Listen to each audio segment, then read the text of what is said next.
I was like, damn, I gotta get this fucking thing off.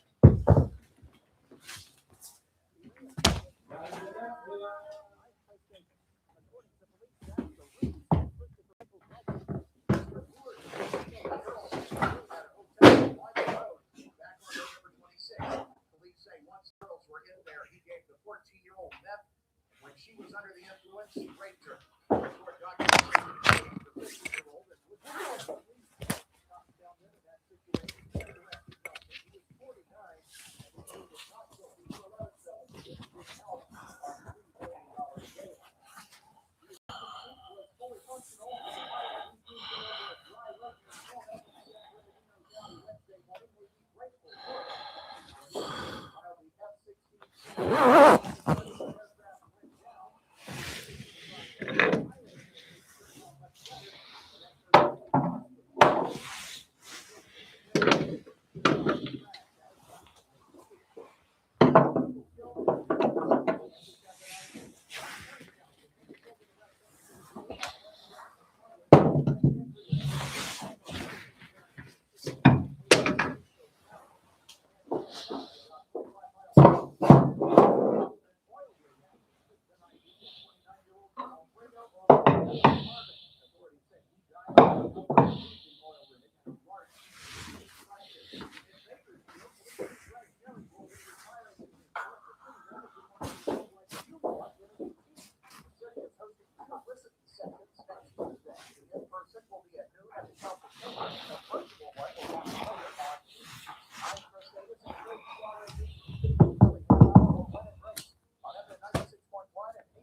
understand me, Ian? Call from an outside line.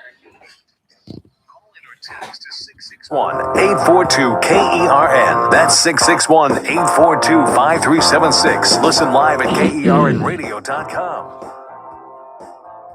Now, the host you've been waiting all day for. Live from the KERN studio, here's Ralph Bailey. Hi, everybody, and a very pleasant good afternoon to you, wherever you may be, however you may be listening, or however you may be viewing. For those subscribing on YouTube, it's the Ralph Bailey Show on a Thursday, 4th day of December. Got a busy broadcast. Chris Burdick is producing the show as we delve into more of the Venezuelan situation and Pete Hegseth. There is good news for the Secretary of Defense and the White House. You will hear from a Democrat and a Republican on the Intelligence Committee. They've examined the video of the September 2nd shooting of a drug boat headed from Venezuela. We'll unpack that in just a second. An Emerson poll has now included Eric Swalwell for the gubernatorial race, and yet Chad Bianco continues to lead the pack. We'll delve into that in just a second. Bottom of the hour, they literally rolled out a new innovative learning experience up at Bakersfield College. And the man who cut the ribbon this morning and the man who's part of the collaboration, the Chancellor, Stephen Bloomberg, will join us at the bottom of the hour. It is a Thursday, so Mike Turnipseed will be here at 4 o'clock. And we finally get an opportunity to talk to our money man, Daniel Petrie, at 4:30. And I got some miscellaneous news notes. Stephen A. Smith was on The View this morning. Total waste. Questions that just... What were they even talking to him about? Well, now his name, for good or for bad or for realistic or for fake news, is being tossed around as a possible presidential candidate. And he has expanded his podcast to get into politics and starting to interview celebrities and politicians. And so, I don't know. He's good numbers, basically, to be honest with you. And he has received the ire of the Black community. God, I want to get into that right now. Can I get into that right now and just blow off the lead? Because I've got some great audio, but it's kind of long. It'll eat up like the whole first segment.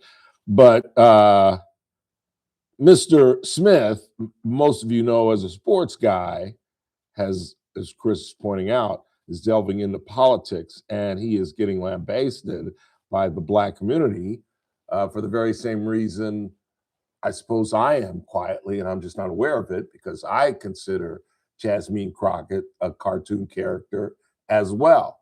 And Black folks, including D.L. Hughley, who has suddenly anointed himself the voice of the Black man. Like, you're a comic, DL. It's weird how these guys get older and they think they're so much smarter and they get out of their lane and they start, he's all into politics, and he's just absolutely shredded Stephen A. Smith, basically calling him an Uncle Tom for destroying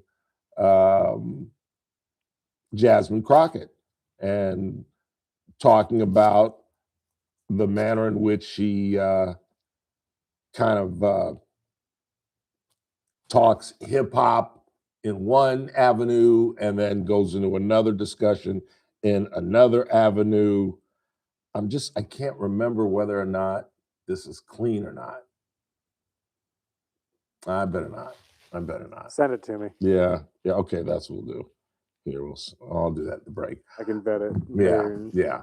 And I've got some great audio of a minister who sides with Stephen A. Smith and me and calls Jasmine Crockett a cartoon character, just in the manner, just the whole Epstein thing and how she danced around that, and how she lied about Stacey Plaskey, saying that they tried to take her off her committee because she accepted contributions from Jeffrey Epstein. That's just not true.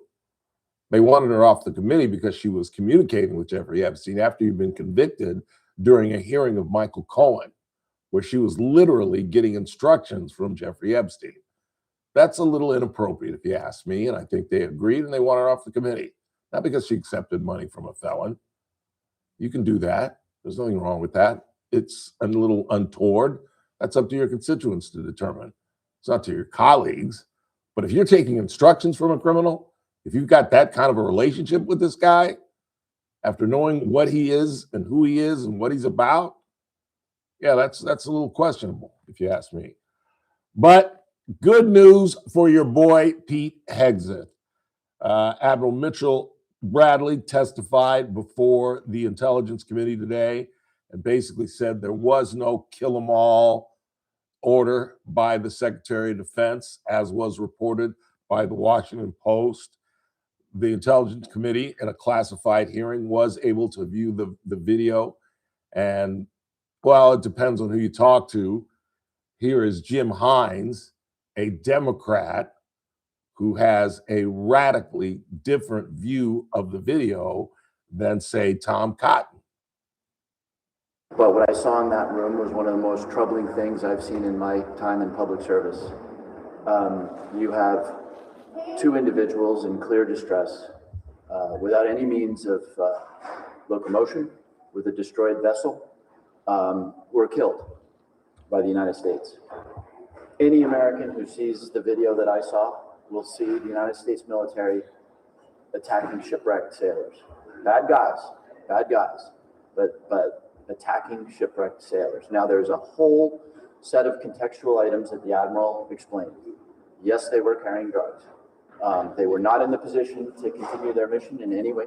Well, at least he concedes that there were contextual items that the Admiral added that he's leaving out. And one of the reasons I was all over Hegseth yesterday was because, I don't know about y'all, but they portrayed this thing like the Titanic, like Kate and what's the child's name? Leo DiCaprio at the end of the film, holding onto a door or some kind of piece of the boat in the middle of the Caribbean, when in fact, that's just not the case. Here's Republican Senator Tom Cotton. The first strike, the second strike, And the third and the fourth strike on September 2nd were entirely lawful and needful, and they were exactly what we would expect our military commanders to do. What exactly did you see in terms of the video of the second strike? Were there survivors? I saw two survivors trying to flip a boat loaded with drugs down for the United States, back over so they could stay in the fight. And potentially, given all the context we heard, of other narco-terrorist boats in the area coming to their aid to recover their cargo and recover those narco-terrorists. And just like you would blow up a boat off of the Somali coast or the Yemeni coast, and you'd come back and strike it again if it still had terrorists and it still had explosives or missiles, Admiral Bradley and Secretary Head said exactly what we would expect them to do. Did his dad tell him? Said it's one of the most disturbing things he's seen in his career. Did that match? Who did? Congressman Hines. No, I didn't see anything disturbing about it. What's disturbing to me is that millions of Americans have died from drugs being run to America by these cartels. That's night and day. That's night and day. And here's my take. First of all, there was a JAG officer providing counsel to Admiral Bradley. So the lawfulness of this is questionable at best. And it's my feeling that when it's 50-50 like this, and it suddenly becomes political, and the Democrats think that it's a war crime, and the Republicans think that it's basically completing the mission, you give the benefit of the doubt to the military. Just like in a situation with a police officer, and there's an officer involved shooting, and it's 50-50, who shot first? Did he pull his gun? Did he think it was a gun? It was really a phone, but he pulled it in a dangerous manner. We give the benefit of the doubt to the law enforcement. And I think we owe it to the military. You know, this is Mitch Bradley, Frank Mitchell Bradley, who to a person says is one of those honorable, respected members of the Navy, and just wouldn't pull off what I thought personally they were being accused of. And that is two guys floating around holding onto a piece of wood, and they just blew them out of the water. This is a whole new ball game. And Hegseth has absolutely dodged a bullet. Now, the signal chat, the rest of the Inspector General report came out today. You didn't think I was just going to give you the molasses, did you? No, there's some sulfur that goes along with this. Pretty damn incriminating. And once again shows, despite the fact that I'll give him a pass on the Venezuelan situation, this guy's incompetent. He really is. I mean, imagine sharing your work secrets with your wife. You know what I'm saying? Like you're a lawyer and you've got this case. Would you really call your wife and let her in on it? Or if Rogers Brandon was selling the radio station and we weren't supposed to let it know for another week. That's not true. I'm making this up. Would I really call people and tell them? I mean, it's just so unprofessional and just unethical. And we're talking about the military. We're talking about an attack on Yemen. And he's letting his wife in on it, and he accidentally lets a reporter in on it. But I will concede, I think we have to side with the military in terms of these attacks on Venezuela. Let's go ahead and take our first break of the day. When we come back, we'll get into the Emerson poll, where Eric Swalwell is now in the gubernatorial pool and swimming not quite as well as I thought. And the number, the most significant number is the number of people who are undecided. It has fallen. This thing is starting to shape up, even though we're just short of a year away and just 6-7 months from the primary. And again, remember, we've changed the process. It used to automatically be a Republican and a Democrat. Now it'll be the two top vote getters. And that could conceivably be, as I read to you out of the Los Angeles Times yesterday in a column by one of their liberal writers, it literally could be Steve Hilton and Chad Bianco. Ipso facto, a Republican governor in the great state of California? We'll get to the numbers when we come back. Then at the bottom of the hour, Chancellor Stephen Bloomberg from the Kern Community College District, which oversees Bakersfield College, Saracoso, and Porterville College. They've got a learning trailer. They're going to bring a whole new virtual reality to education. We'll talk with the Chancellor in just a minute. Mike Turnham seat at 4 o'clock, Daniel Petrie at 4:30, and miscellaneous news and notes throughout the broadcast. You're listening to the Ralph Bailey Show on News Talk 96.1 and AM 1180 KERN. We're streaming live at kernradio.com. News Talk 96.1 and AM 1180 KERN. Start your day right. First Look with Scott Cox, 6 to 9 a.m. On the Friday edition of the First Look program, the Nutcracker's coming up, and we will have a ballerina. We always have ballerinas in the studio. Obviously, we'll do that. We will have news, we'll have traffic, we'll have weather. It's all happening 6 to 9 a.m. right here at News Talk 96.1 and AM 1180 KERN. First Look with Scott Cox, 6 to 9 a.m. News Talk 96.1 and AM 1180 KERN. Ralph Bailey for Adaptive Networks. You know, a lot of IT companies try to squeeze your unique business into their cookie-cutter solutions. That's why we've teamed up with Adaptive Networks, because they know no two businesses are exactly alike, and your IT shouldn't be either. While other MSPs offer one-size-fits-all packages, Adaptive Networks takes the time to listen and understand your specific challenges, your industry requirements. They build custom technology solutions that actually fit your business, not the other way around. So whether you're a small company or a growing enterprise, Adaptive Networks adapts to you. Their customer-driven approach means you get exactly what you need. So don't settle for generic IT support. Call Adaptive Networks today and discover what truly customized technology solutions can do for your business. Adaptive Networks, because your business is unique and your IT should be as well. Visit adaptive-net.com or call 661-241-0638 today. Carpet Outlet Plus. Every day is sale day. No one can beat us, no one can touch us. You won't find better prices. Shop and compare, we don't care.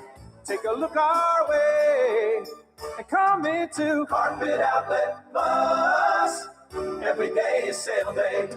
Carpet Outlet Plus installed over 1 million square feet of flooring last year alone. Over 20 years of Bakersfield's best flooring store means you can trust us with your hardwood, laminate, vinyl, and of course, carpet. Come in today to see over 100 waterproof floors from our in-stock inventory. It's probably been time to change your floors for a while, so call, click, or stop by today. Your free in-home estimate is waiting for you. Carpet Outlet Plus, 3.5 blocks west of 99 on Rosedale Highway. Carpet Outlet Plus.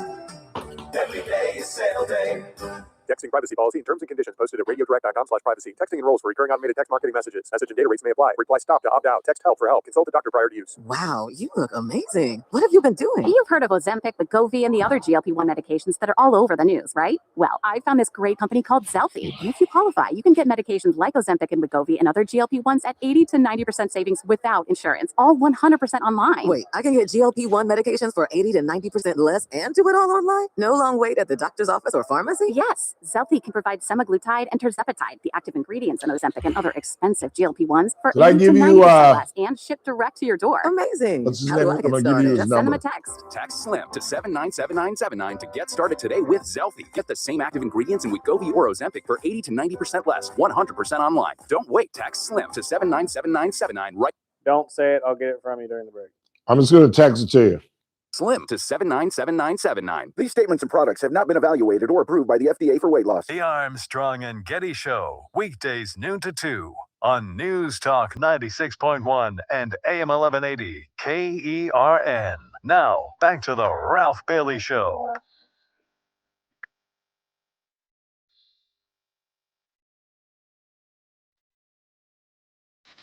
Something to say.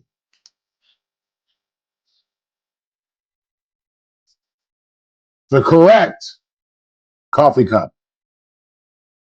See the difference? Yes. See how much shorter that is? I kind of like the other one. It'd do wonders for our floors if I had the bigger one. This is true. I'm like Hansel and Gretel. I leave a trail of coffee from the coffee machine all the way to the studio.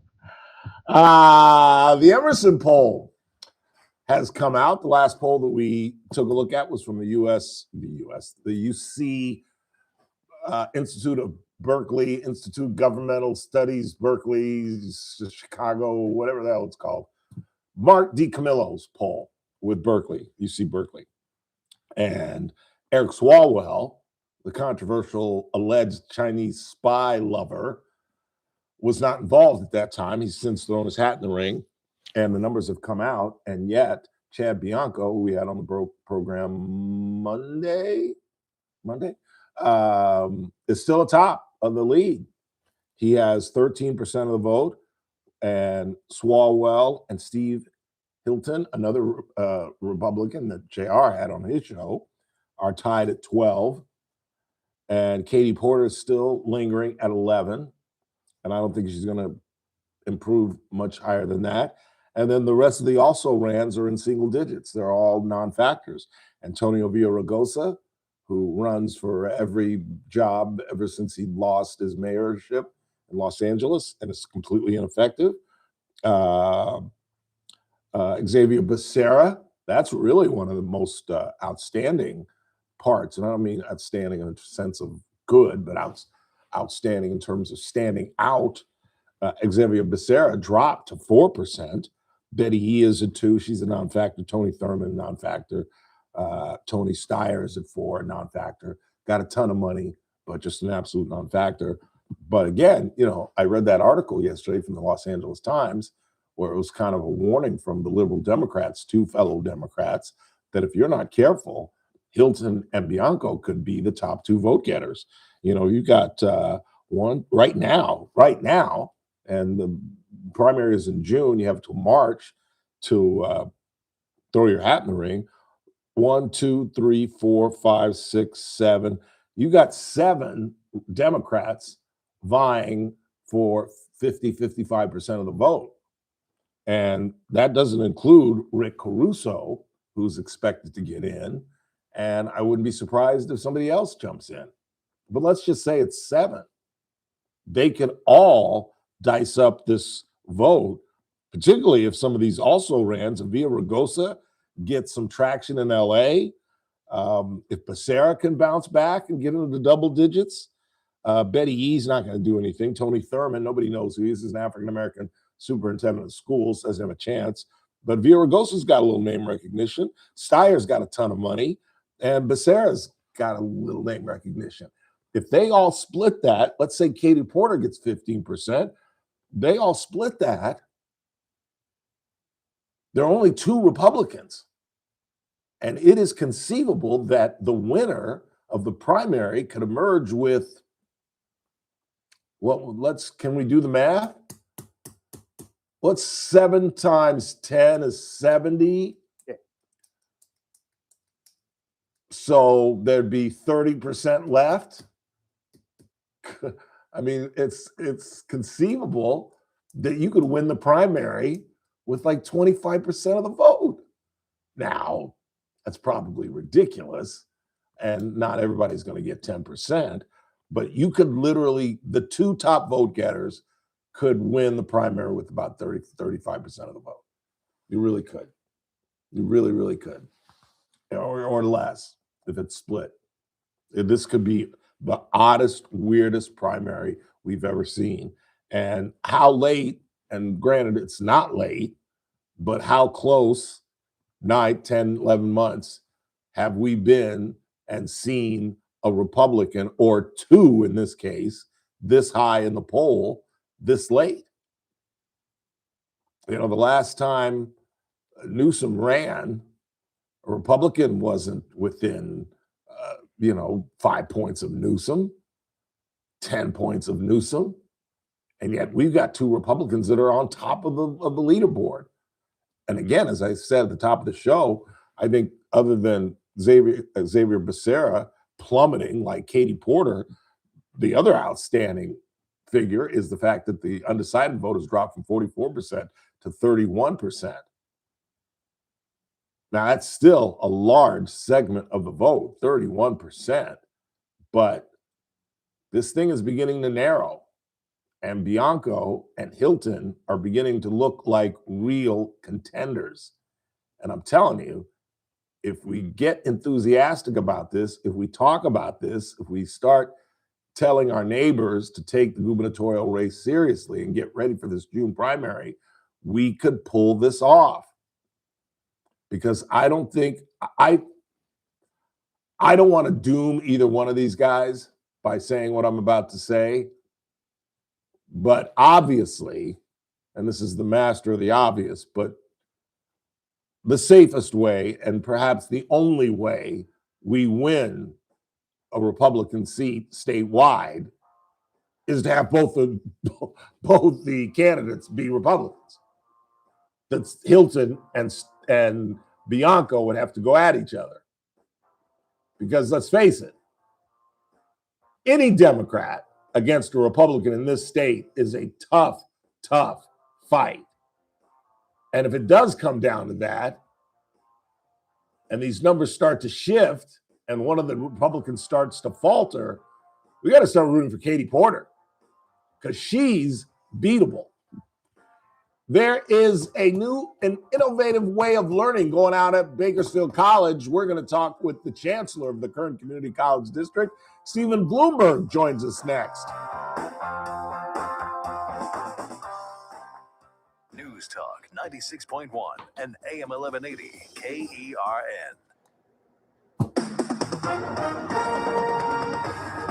This is It's the 661 number. Report. I'm Keith Peters. The 661 number. The Supreme Court is allowing the challenged Texas congressional redistricting plan to be used in next year's election, despite a lower court ruling that said the map likely discriminates on the basis of race. The map is favorable to Republicans and was pushed by President Donald Trump. The justices acted Thursday on an emergency request from Texas for quick action because qualifying in the new districts already has begun with primary elections in March. The Supreme Court's order puts the 2-1 ruling blocking the map on hold at least until after the High Court issues a final decision on the case.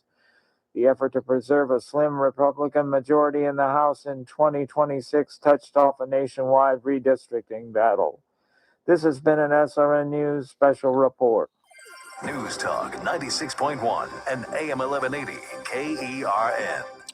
From the KERN Newsroom, your live and local news update on News Talk 96.1 and AM 1180 KERN. A 14-year-old girl was given meth and then raped in a hotel room on Weibel Road on November 26th, and her 15-year-old friend was groped. Police say 49-year-old Christopher Michael Nelson is responsible. He has pleaded not guilty to all 11 felony charges and has a bail of $3 million. An oil rig accident Monday is responsible for the death of a 29-year-old man from Arvin, now ID'd by the Fresno County coroner as Alfred Oronia. That happened when he was crushed by a piece of steel on a property in Riverdale. You are being asked to attend a listening session in Bakersfield at noon Tuesday at the council chamber if you have ideas about what you would want in a new police chief. Chief Greg Terry has put in his papers to retire in April. I'm Chris Davis in the KERN newsroom with news every half hour or when it breaks on FM 96.1 and AM 1180 KERN. The annual enrollment period for Medicare is here. That means that it is time for you to select your Medicare plan for 2026. This annual enrollment period, choose a name you already trust. Select Kern Family Healthcare Medicare, DSNP, a new option for people who have both Medicare and Medi-Cal. For over 29 years, Kern Family Healthcare has been a trusted name in Medi-Cal. Yeah, I listen. You can barely. Now, we're here to support your Medicare journey, too. Call 1-866-661-3767. Again, that's 1-866-661-3767. Or visit www.kernfamilyhealthcare.com/Medicare to learn more and enroll. Start your Medicare journey with local care you trust. Choose Kern Family Healthcare. Yeah. Kern Family Healthcare Medicare is an HMO D-SNP plan with a Medicare contract and a contract with the California Medicaid program. Enrollment in Kern Family Healthcare Medicare HMO D-SNP depends on contract renewal. Friday edition Clay Travis Buck Sexton Show will break down the absolute latest on the DC pipe bomber revelations. For 5 years, people have been wondering what is going on there. We will give you the absolute latest and continued fallout from the allegations surrounding a boat strike of drug smugglers in Venezuela. What is the latest? We'll break it all down for you. It will be the Friday edition of Clay and Buck. Live 9 to noon. News Talk 96.1 and AM 1180 KERN. The Clay Travis and Buck Sexton Show. Live 9 to noon. Now back to the Ralph Bailey Show on News Talk 96.1 and AM 1180 KERN. You're all right. Whenever I'm asked who makes my dreams real, I say 842-5376, 842-KERN is our phone number. Coming up at the top of the hour, Mike Turnipseed will join us from the Current Tax Association, 4:30. Our money man, Daniel Petrie, will talk about just a couple of days left in the month of December. What is Jerome Powell going to do? We'll talk about that with our man from Messmaker and Petrie Wealth Advisors. But in the meantime, it was an exciting morning out in the Northeast at Bakersfield College, where they literally rolled out a new innovative program that's going to bring science, technology, engineering, and mathematics to young students in a mobile immersive classroom. And joining us is the man who cut the red tape this morning and the man behind the collaborative, the Chancellor of Bakersfield College and the Kern Community College District, Stevens Bloomberg. Dr. Bloomberg, thanks for coming on the program and taking the time, sir. Absolutely, my friend. Always good to talk with you. I hope you're doing well today. I am as well. How are your holidays thus far? You know, they have been great. Thanksgiving was, I think, a time to relax and recharge and you know, prepare for the frenetic pace to the end of the year. But I mean, there's a lot of good things going on, as you've already alluded to, and so it's a great time to catch up with you and your listeners and then tell the audience at KERN what's going on with the district and Bakersfield College. Absolutely. Tell us about Dreamscape Learning. This is really exciting. Absolutely. So just a little bit of quick background about Dreamscape Learn. So Dreamscape Learn is an immersive technology company that specializes in virtual reality. And it was co-founded by Walter Parks, who's a Hollywood director, has directed and produced some of the biggest blockbusters in Hollywood, and Michael Crow, president of Arizona State University. And Arizona State, interestingly enough, Ralph, has been named the top innovative United States university 6 years in a row. So wow. 6 years ago, Michael Crow and Walter Parks were having a conversation about biology. And at Arizona State at that time, more than 50% of students, probably not surprising, were failing general biology. So, you know, 60-70% of students, so about 7 out of every 10 kids who were attending general biology at Arizona State were failing. And so Michael Crow said, don't blame the students, blame us. And this whole thing with Dreamscapes started out to integrate virtual reality learning into disciplines. And so over 6 years, Arizona State's realized some really incredible gains in student success. And so about a year and a half ago, I had the honor to meet Michael Crow and Walter Parks and talk to them about the work they're doing. And as you know, Kern Community College District serves 27,000 square miles. And I said, you know, building static classrooms are one thing, but what if we built a mobile learning lab? What if we could take that technology out to the students? And so Ralph, from that conversation about 18 months ago, brought us to today, where we cut the ribbon on a 35-foot, fully self-contained, immersive virtual reality experience. That really is exciting. That really, really is. I'm assuming the program will start at Bakersfield College and then move on to Saracoso and Porterville. So what we're going to, in the spring, now that we've kind of launched it, our intent is to start building support with our faculty, with our staff, with our community students. So for the next 6 months in the spring semester, it'll go to Porterville first, probably Bakersfield next, and then Saracoso, although we're still working out the logistics of that. We're in the spring term, we're rolling out this technology and saying to students, community members, faculty, and staff, come to our campus and experience firsthand what virtual reality and immersive technology is. And so I think part of it, Ralph, is just letting people know about how accessible this technology is. Anyone can use it. It's not difficult. Whether you're 18 or 80, this will aid you in learning eventually what we hope to be multiple subjects and multiple courses. But right now it focuses on biology. How does the virtual reality work? What is the significant difference? Yep. So the virtual reality experiences right now that we have as a part of Dreamscape's program is both biology and chemistry. And so what happens is biology follows along with a course that is essentially general biology. And instead of doing what are kind of called wet labs, where students might go in and do lab experiments, they perform their labs in virtual reality. And so biology with Walter Park, it is set up like Jurassic Park. It's a movie about an alien zoo, and you as a student navigate this alien world. You perform observations of these creatures. You conduct experiments to see what might be happening with them. Virtual reality takes you inside their hearts, inside their blood vessels, where you can actually see the inner workings of, in this case, animals. But Ralph, the point is to immerse students in a way of learning that not only gives them excitement, but builds teamwork, builds empathy, builds companionship with your other students in trying to resolve challenges. So it's a completely different way to look at teaching using virtual reality. Yeah, and it's right in the wheelhouse of this generation and just creates excitement and learning again.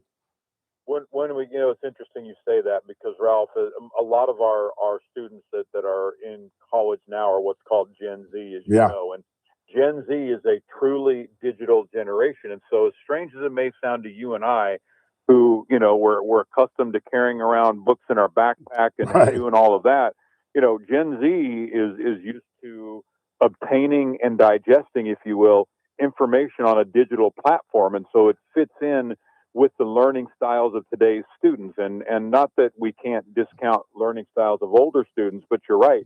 18 to 24-year-old college demographic, this is the way that they've learned. This is the way that they've consumed information. And to try to go back and say, you're going to start reading chapter books probably isn't going to be the most successful thing. Right. Absolutely. And because I understand you're expanding it to dual enrollment students, before we get into the expansion, let's remind the listeners what the dual enrollment program is all about. Absolutely. So dual enrollment in early college, two of the things that we do a lot of work with school districts, the Bakersfield High School District in particular, among others, McFarland, Shafter, and Wasco, just to name a few. Dual enrollment in early college offers students the opportunity to take college courses while they're still enrolled in high school.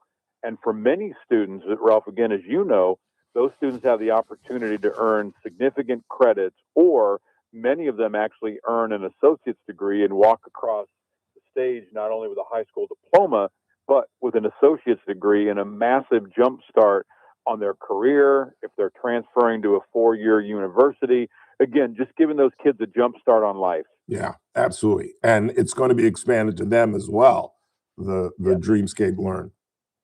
To them, and I know yesterday you had Nicole Alvarez. I was just going to allude to that. Yep. The College Discovery Academy. You're even expanding to the elementary level. That's incredible. Rob, I think we understand that our partners in K-12 do a fantastic job, but they can't do everything and be everything for everyone. And so how do we be more intentional about reaching down into 3rd, 4th, 5th, 6th grade and start to use things like immersive technology where a student can see what it's like to be a doctor or an accountant or a lawyer? And so you're right. We're going to be developing future disciplines that are literally a virtual reality look at professions, because for many kids, you just don't get that opportunity. And so the College Discovery Academy will utilize the mobile learning lab this coming summer.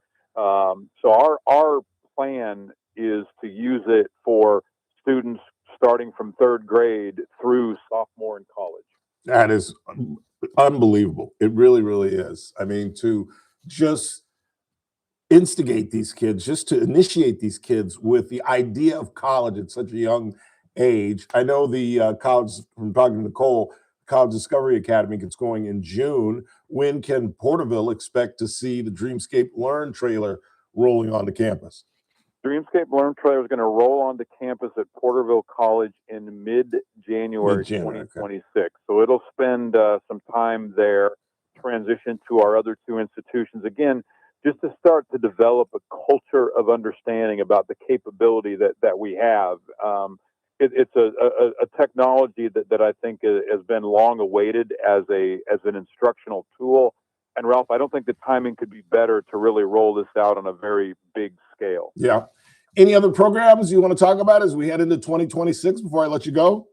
Yep. I think just obviously the College Discovery Academy is important. The mobile learning lab's important. I think we're taking a very deliberate look at nursing and allied health career pathways. Ralph, as you and I both know, we need more nurses, but we also need more respiratory therapists. We need more physical therapist assistants. We need more patient care technicians. So, I mean, all of these kind of things that you're going to see in 2026, the district take a very deliberate look at and try to figure out how we expand nursing pathways, allied health program pathways, because in the Central Valley, we have a shortage of all of those professionals. And so, Ralph, I think you're going to see some very deliberate work done on our part to expand, again, just all these health career pathways.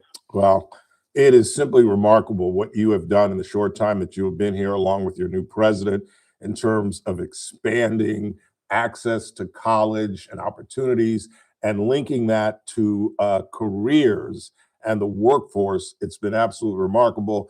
And it's always great to talk to you, Dr. Bloomberg. We really appreciate you taking the time, and continue with the great work, sir. Absolutely, my friend. Thanks much. Look forward to talking again soon, Ralph. All right. Take care. Have a happy holidays. You too. We'll see you.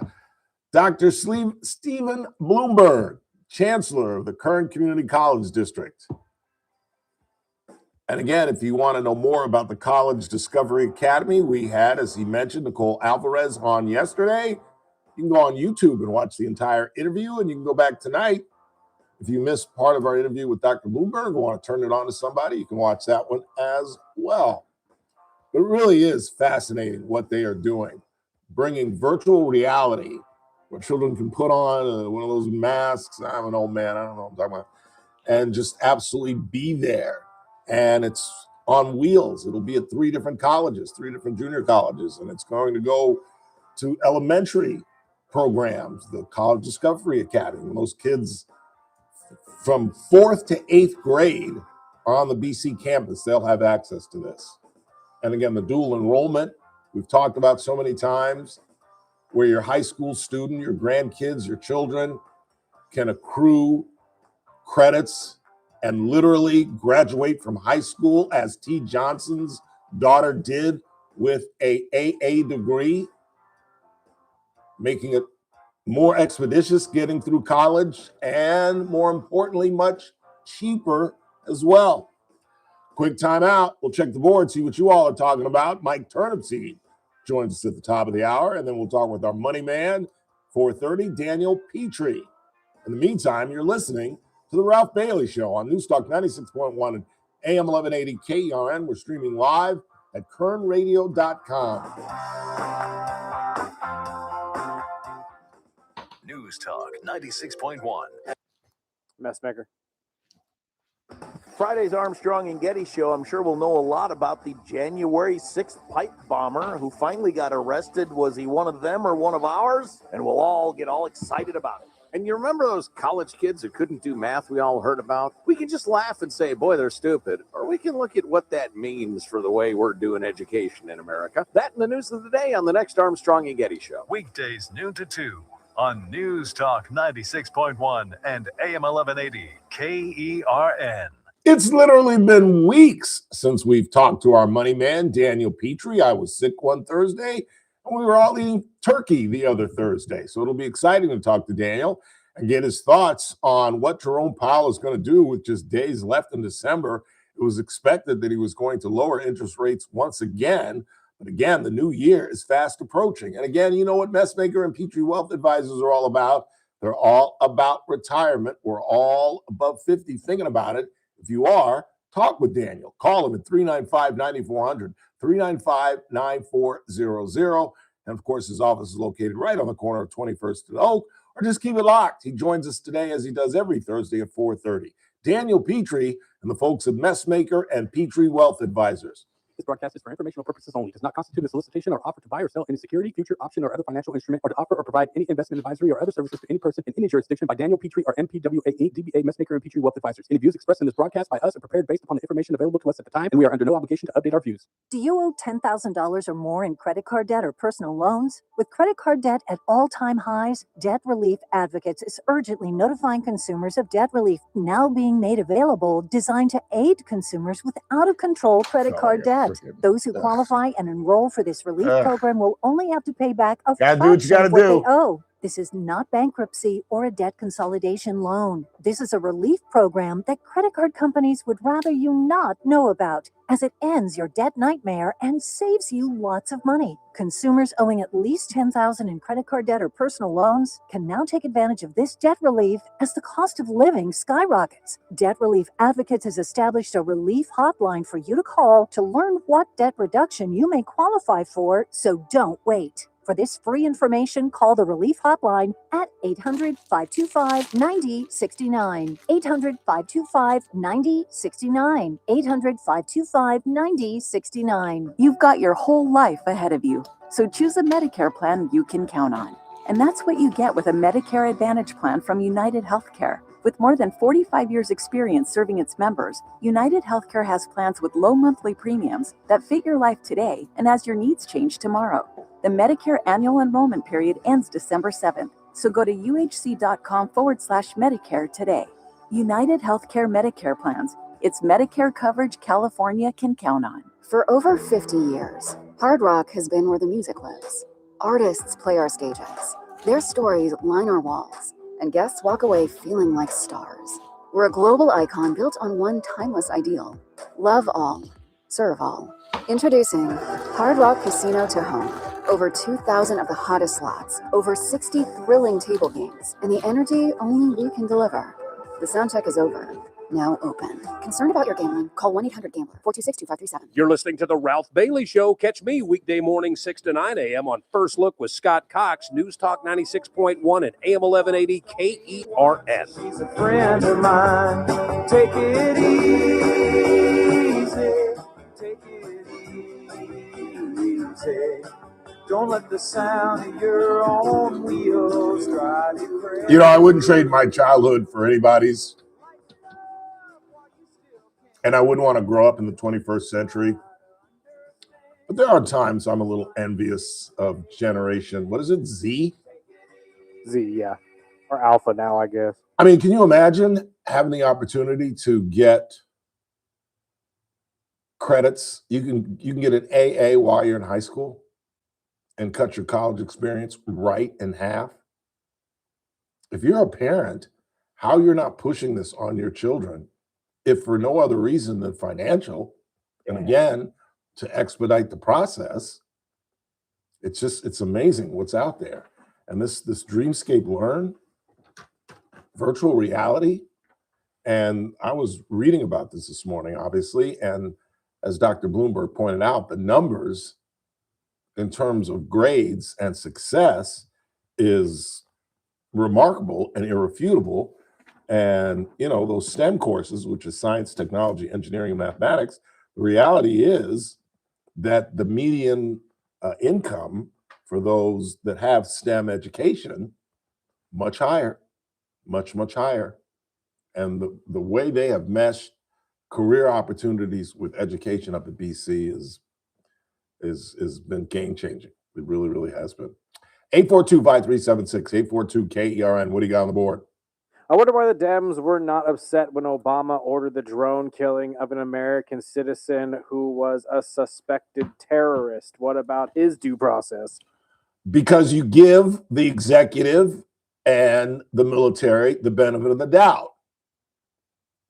Now, if it's a Republican, the Democrats don't give a damn about that. But you're absolutely right. When Obama did that, they didn't say a word. It was controversial. Let's don't pretend that the Republicans didn't do the same thing and beat up the Democrats about it, but not to this. The word war crime was never used by Republicans against Barack Obama. Never. They questioned his authority, whether he, circumvented Congress, but they never used the word war crime.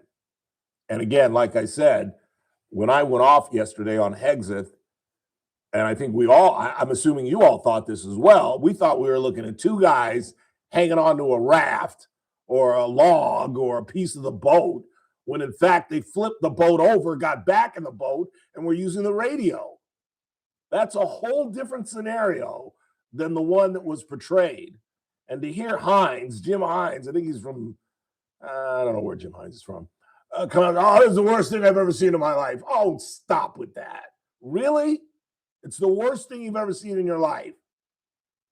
No, this has become political.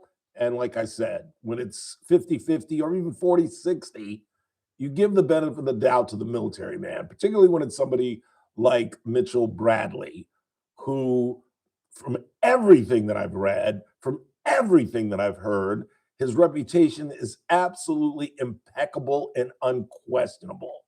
And he's not the type of admiral that's going to go loosey-goosey. In fact, I'm glad that Bradley made the call and it wasn't Hexeth, if in fact Hexeth is telling the truth and he left the room as he claims he did.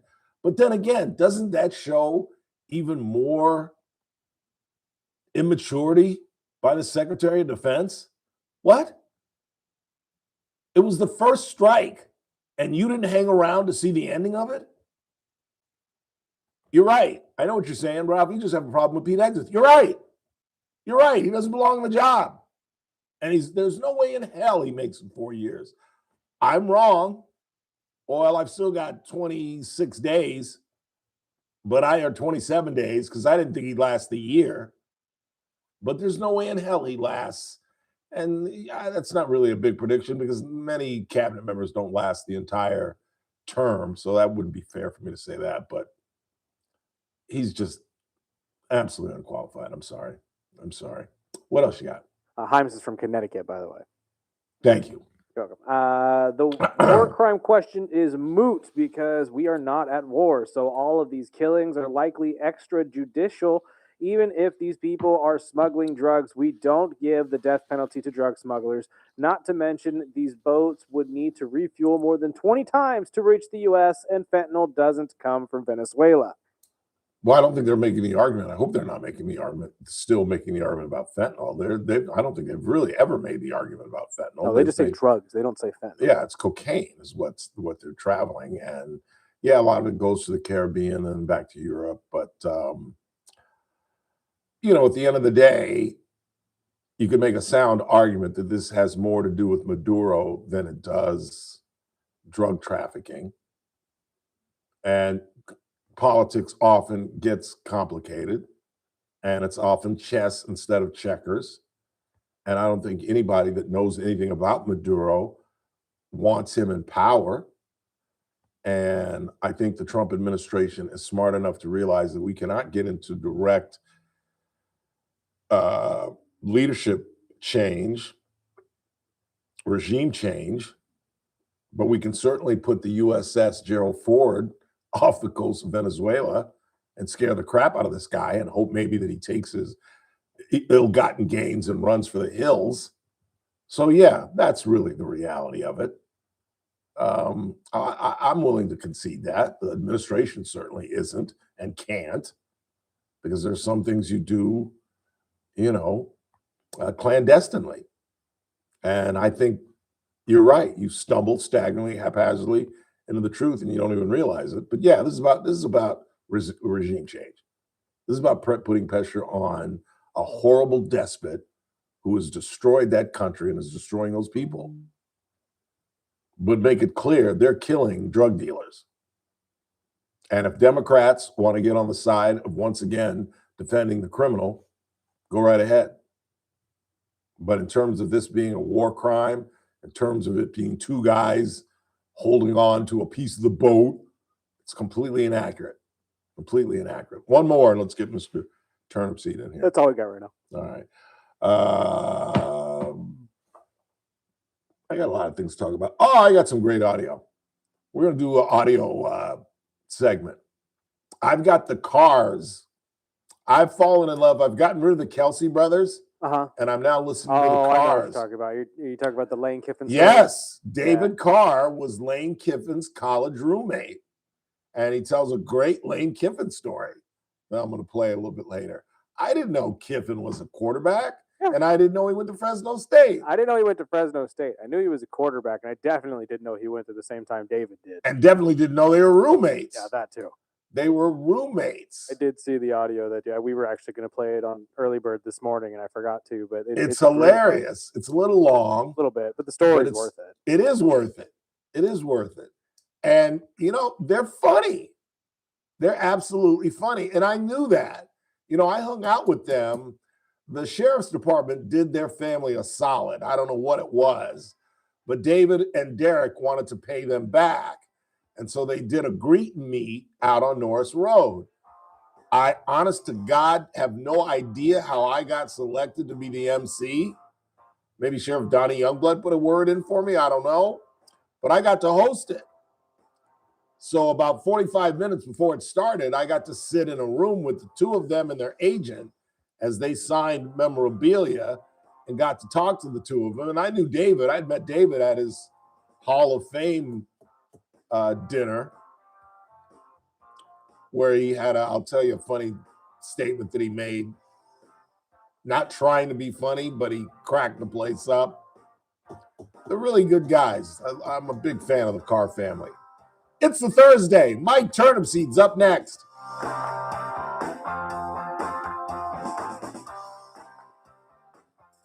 This is AM 1180 KERN Green Acres. This is 96.1 FM Bakersfield. Online at KERNradio.com.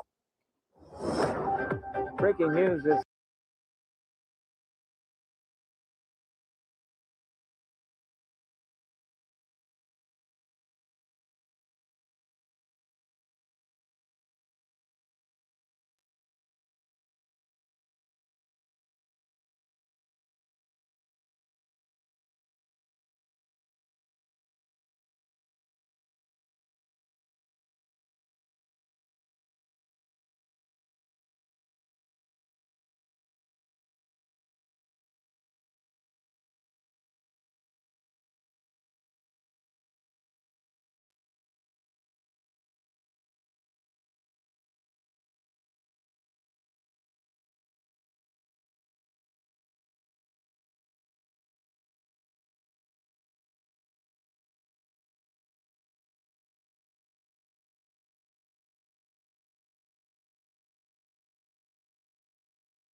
who are worried and are feeling a lot of pressure because of credit card debt.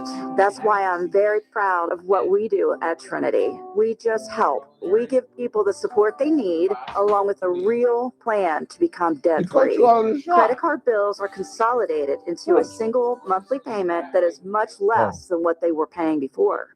Most of our members end up saving thousands and even may improve their credit scores by as much as 200 points. I know from the bottom of my heart that I'm making a difference in the lives of the people we help.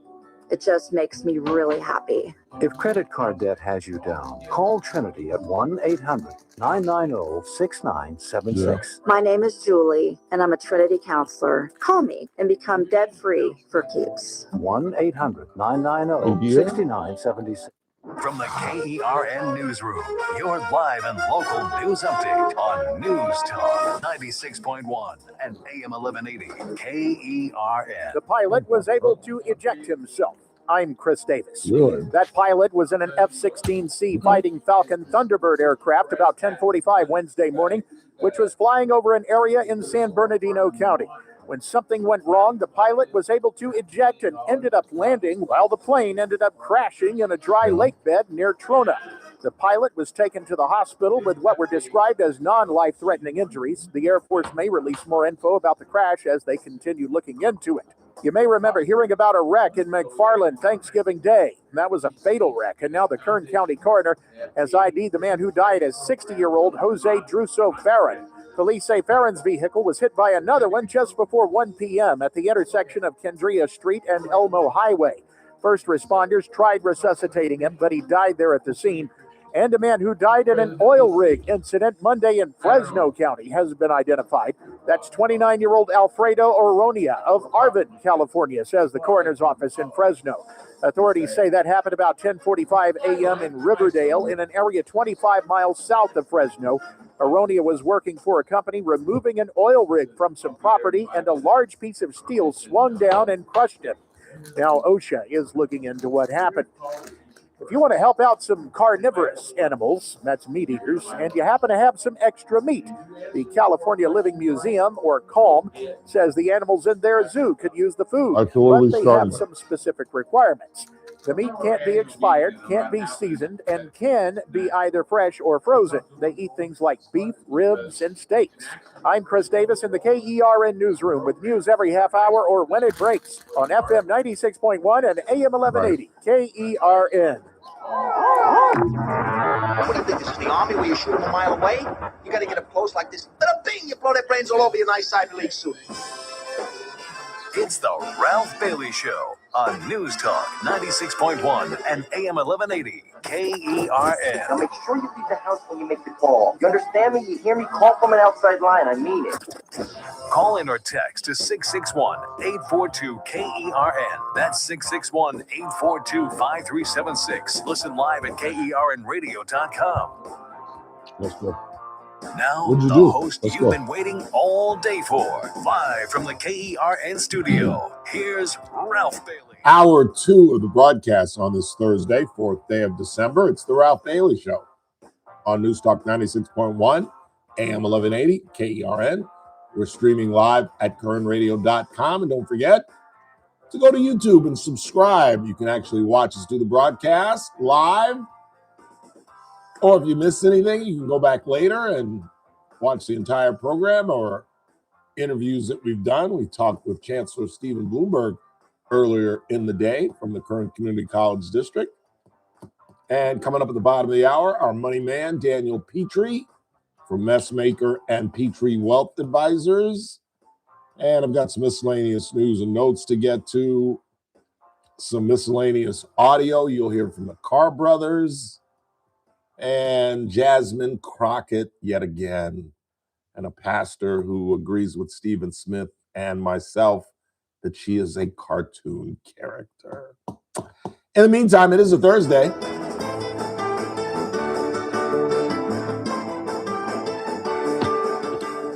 Time to bring the man from Kern Tax, the well-dressed Michael Turnipseed, looking cleaner than a Safeway chicken. Well, Ralph, I have a tie on because we had our annual meeting today. Yes, how did that go? It was fabulous. We had it out this year at CTEC, Career Training Education Center out on Old River Road by Independence High School. Right. That was opened up in 2000. But we were reminiscing, it was about workforce development in Kern County. And which ties in our theme today. Yeah, after Dr. Bloomberg. Dr. Bloomberg. In fact, Dr. Bloomberg was he presented today at our annual meeting. We had 4 presentations, short and sweet, we had chats like this, and I asked questions, like 5 questions, and they answered them and different things. But it started about, there was a group put together in 2014. Well, we'll start before that. Back in 2014, they were getting ready to open the towing outlets. This is where it all started. And Joe Drew was president of real estate. He used to be the county CAO. Very smart man. I've covered Joe Drew. Very smart man, yes. He called supervisor Leticia Perez in January of 14. She had been elected chairman of the board for 1 week. So he said, I got to talk to you. So he had a very serious issues because they were going to open in the fall, and they were going to wonder, well, where do we get? They're trying to finish up the last few vendors to go into the mall, right? And there's some more high-end ones, like, and it comes out Coach, Coach, yeah, pretty high stuff. Yeah. Well, Coach is concerned that, where are we going to get workforce that fits kind of our image, and and that was a conversation. So the result of that meeting was the county got together with some job trainers and ETR and looked and searched and found a program, 24 hours of class time. You can get a certificate in retail, and actually it came from over at the coast at San Luis, JC there. I can't think of it right now. Right north of San Luis, there's JC there. Yeah. Their program, and all 8 people agreed, this is a lot better than what we're teaching. Yeah. So they all adopted it. And by the end of summer, 2,000 people got trained to make change. And you got personal skills, soft skills. This is how you're going to do it. And everything since has been great the outlets have been able to, people are doing that program and training people and keeping them full of people. We've got to find a new way to educate. That's the bottom line. Well, the world is changing. We are failing. We are failing. So here's what we did. So I knew the meeting happened. I knew what was going on. And so Tisha was chairman. I was talking to her, and she was telling me part of the story. And so I said, we really need, it's more than just retail. We have some things that we need to accomplish. So happened a circumstance that one of our realtor members said, well, we're talking about workforce with realtors and houses and development. Guy from Washington, D.C., National Association of Realtors, was coming to L.A. to give a speech on workforce issues. And nice coincidence. And the realtor said, let me make a phone call and see if he'll come to Bakersfield after, a day before, a day after, and piggyback on his airfare. Because Bakersfield Association of Realtors, they've got 2,000 members. They're not small fry. And we got him. He came. We had a dinner at Maxwell's in the alley. It's not there anymore. It's Horse in the Alley now. Right. But we had 34 people there. Think wonderful. Give them credit because they picked up the bill. We had 4 city councilmen and 4 supervisors. And to make sure we were legal, I invited Jenny Gennaro to make sure we all. Our city attorney. The city attorney. So we had legal cover to make sure everybody's spread out. They don't talk to each other and all that. And we had a great presentation. And so after that, Leticia and I, and actually it was Ken Weir, who was vice mayor, we got together, we talked a few times, and we reached out to Employer Training Resource. And next thing you know, we're getting this thing together and rolling and talking about things. And we went on a trip down. I was going to take Leticia down to Orange County. The Orange County Business Council, which is the Fortune 500 companies of Orange County, they had a state of the workforce.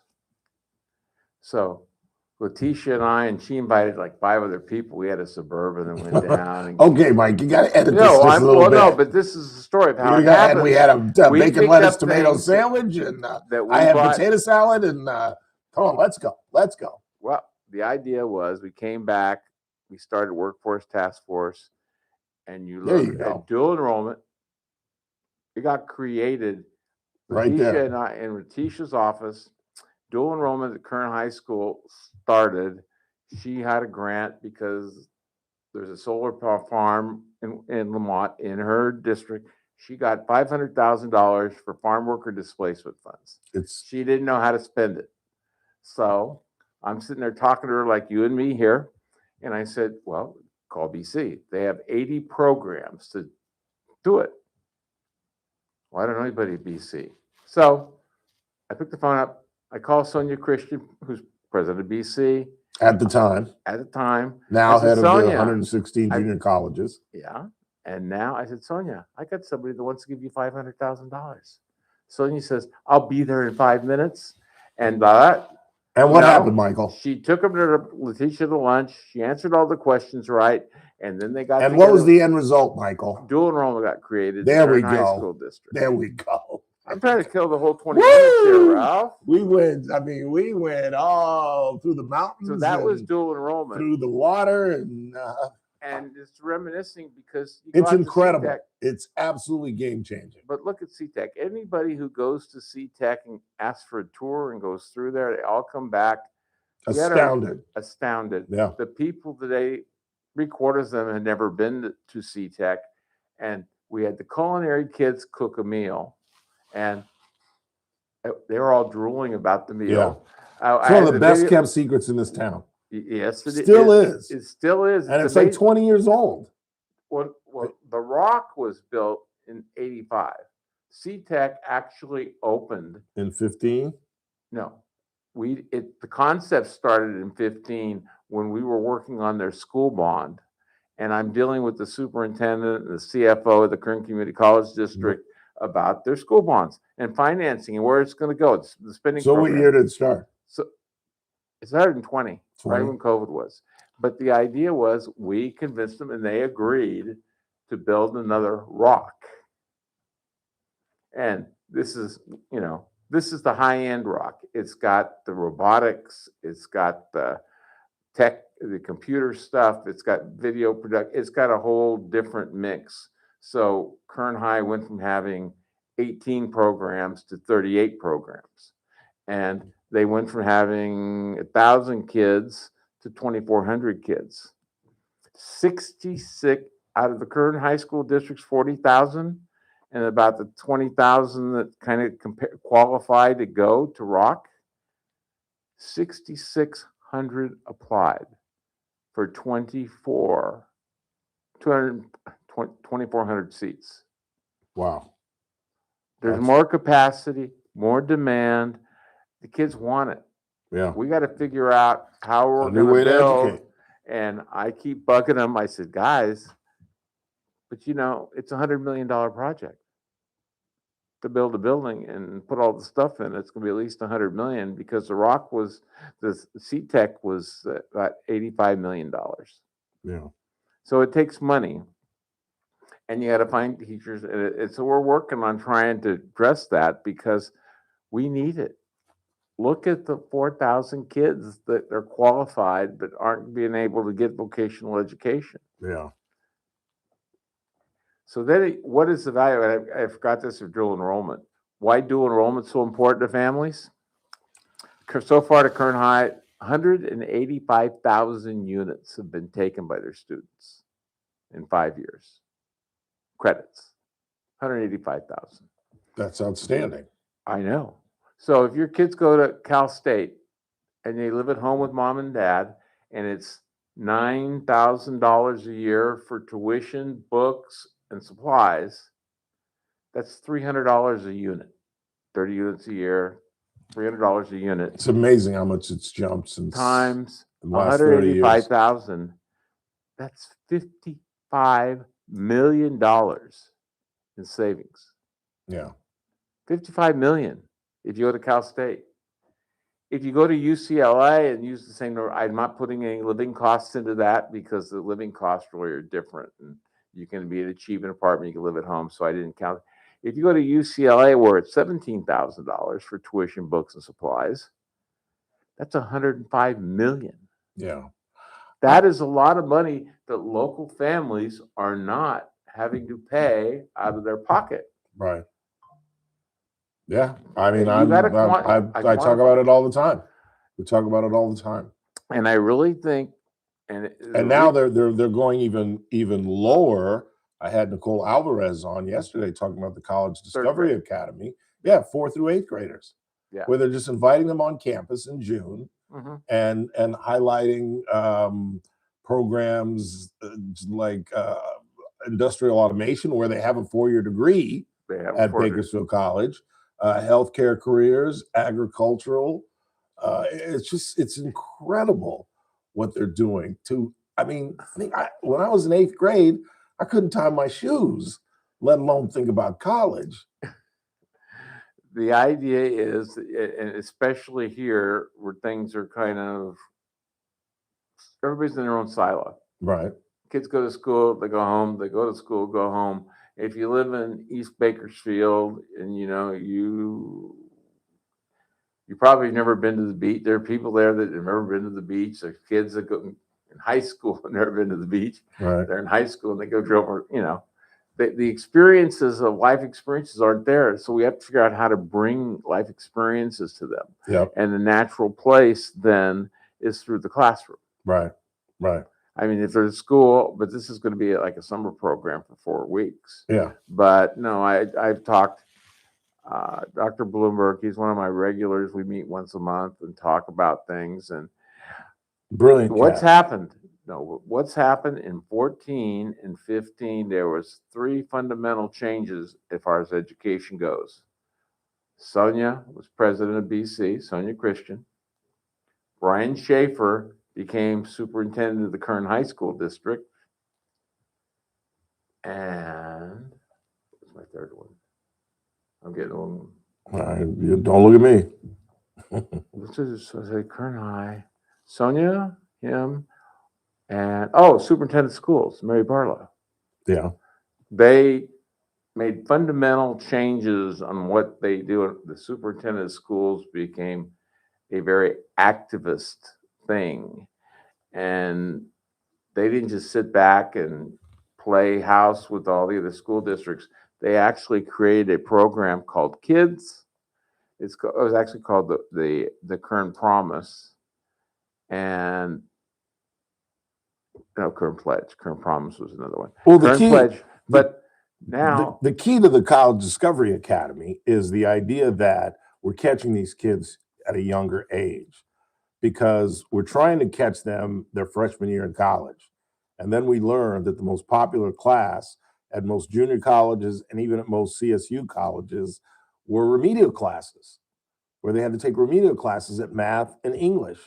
And that's the point. If you try to catch them after they've graduated from high school, the horse is already out the barn. You've got to catch these kids 3rd, 4th, 5th, 6th grade when they're beginning to learn to read primarily, and That's get too them. late. That's when you catch them at that point, 3rd, 4th, 5th grade, and get them thrilled about reading and get them reading. Because if you get them at 7th, 8th, 9th grade, forget about it. It's way too late. They're going to have horrible SAT scores. They're going to have horrible study habits because they're not used to reading. And then when you get to the college level and the reading volume increases exponentially, they're just swimming in the deep end. They can't swim. when you talk to teachers, you talk to educators, you learn to read by 3rd grade so you can read to learn. Right. 4th grade, 5th grade, 6th grade. That 3rd grade is such a critical year. Yeah. So I'm glad they're looking at that to do it. But even then, that doesn't address the problem of, well, the kids, because it's going to be summer school between 3rd and 4th grade, I think. But we have to figure out a way to make sure more kids learn how to read. Yeah. By 3rd grade. Because the biggest problem they start failing when you can't read, you're supposed to read something. They get and discouraged. And they can't understand it. Yeah. Just like you talked about. And that is where the major problem is. And that's when they start really falling behind. Well, they're behind already because they can't read. Yeah. That's why dyslexic kids have so much trouble before they realize that it's dyslexia. Yes. Because they get frustrated, they don't understand what they're reading, and they just get lost. And then we finally realized, I think it was probably in like the late 70s and the early 80s, when we realized these kids have a reading process problem. Yes. They actually have a problem. And so you're right. If they're not reading on a competent level by 4th, 5th grade, forget about it. You've lost them. You've lost them. They're lost.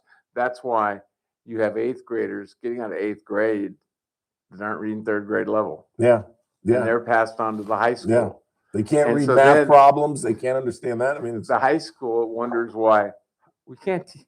We're not geared to teach all these kids to read. Yeah. 8th, 9th, 10th graders that are on a 3rd grade reading level. Yes. And you can't keep up. The reading increases as you get older and older, or at least it's supposed to. And if you're behind, it just it takes the soul out of you. You can't keep up with the other kids. You have to learn to like to read. And probably part of the problem is, because I have an 8-year-old granddaughter, what she was reading in 2nd grade she didn't like. Now she's learning like Drew with the kids, Nancy Drew books. Oh yeah. In 3rd grade, she's reading a lot more. That's she's read like 4 Nancy Drew books already. Because she likes it. That's what happened. So we have to find subjects to read in those early ages that people want to read. Exactly. Not just see Jane walk and see do this. Yeah, I absolutely agree. Yeah. Well, good luck with that. That sounds exciting. No, I mean, it's It really already in does. place. It's already here. We just have to keep going, but we have to expand them. Exactly. And we have to figure out where we're going to get the resources to expand them because it costs money. Mike Turnipseed, everybody. Have a wonderful weekend, sir. Thank you. See you soon. Yes, sir. Quick timeout. Not a lot of time before we get to the bottom of the hour. Talk with our money man, Daniel Petrie. Don't go anywhere. News Talk 96.1. Oh, yeah. You got to learn how to edit these stories down, man. Show, weekdays at 2 p.m. I'm tired of waking up and hearing another case of the DUI. But I had to speed you up. Williams case when she was found guilty. Shoot. We have You another edited trial anything. going on where a 6-year-old was newspaper guy, killed. you can edit Now again, I'm hearing an 8-year-old. That's right. is Start dead at the bottom. because of an Cut alleged up. DUI. That's right. Something needs to be done to fix this. Weekdays at 2 p.m. News Talk That's right. 96.1 and AM 1180 KERN. Are you looking That's for a right. hospital That's right. that truly That's right. cares for your health and well-being? You know, I was At a copy Good Samaritan editor for a Hospital, while. they provide For high-quality the Herald medical Examiner. detox, psychiatric services, and Herald medical Examiner. and surgical care. Got my They Chevy accept Chevette most stolen insurances, first including Medi-Cal, Medicare, and No, I Kern got my Family. car They stolen offer first Kern night I County's was there. longest-standing inpatient My detox Chevy Chevette. program with dual diagnosis My that Chevy combines Chevette. medical The first care was a and Monday withdrawal night. management all I under won one roof. Learn more at $250 on an Indianapolis football game or call where Eric Dickerson ran for 214 yards. I was all excited. It was my first night at a daily newspaper, and I thought I'd lost my car. I thought I'd parked in the wrong parking lot.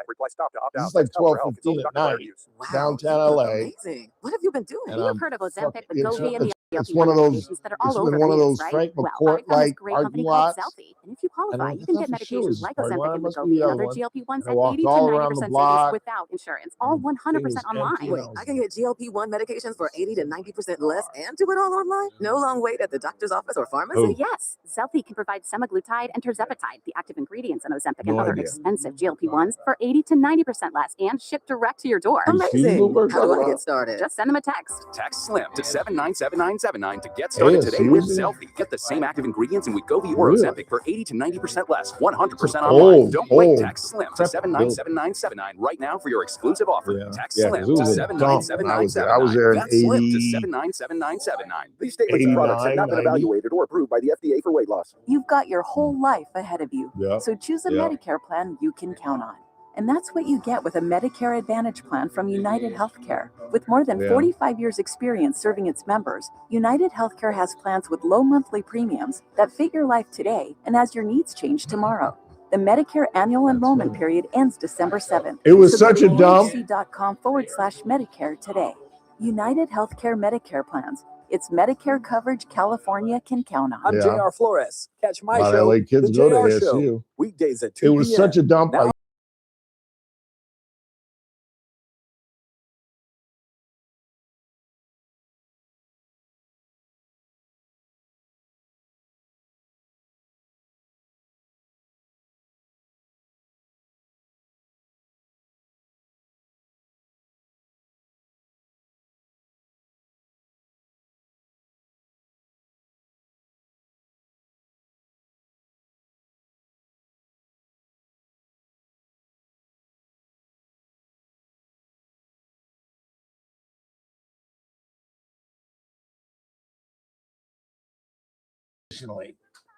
And I made a transition from public school to private school. And my best friend at the time, Ed Skelly, lived a couple of blocks from our school. And I would have to wait sometimes until 7, 8 o'clock for my dad to come pick me up after work. And the Skellys were coming up. Ed had left a book on campus, and Mrs. Skelly was driving him up, and she saw me sitting in the security guard place. I said, "What are you doing here?" And I said, "Well, I got to wait for my dad to come get me." And she said, "No, you're not. You're going to wait at our house. I'll call your family. And from now on, if your father ever has to stay this late, you'll wait at our house." And I would sit up with Mr. Skelly. Mr. Skelly was the president of the Burbank Law Association. And I just picked up this book called The Glass Key by Dashiell Hammett. And I just started reading it and fell in love with it. And started reading Dashiell Hammett, The Maltese Falcon, and The Thin Man, and some of his books, and just got hooked on suspense mysteries. Then I got into Agatha Christie, and I just started reading recreationally and actually found love and fun for reading. And I'm not sure, had I not met Ed Skelly, had I not gone to private school, that I would have acquired that love for reading. It's really that simple. Quick time out. Daniel Petrie is next. News Talk 96.1 and AM 1180 KERN.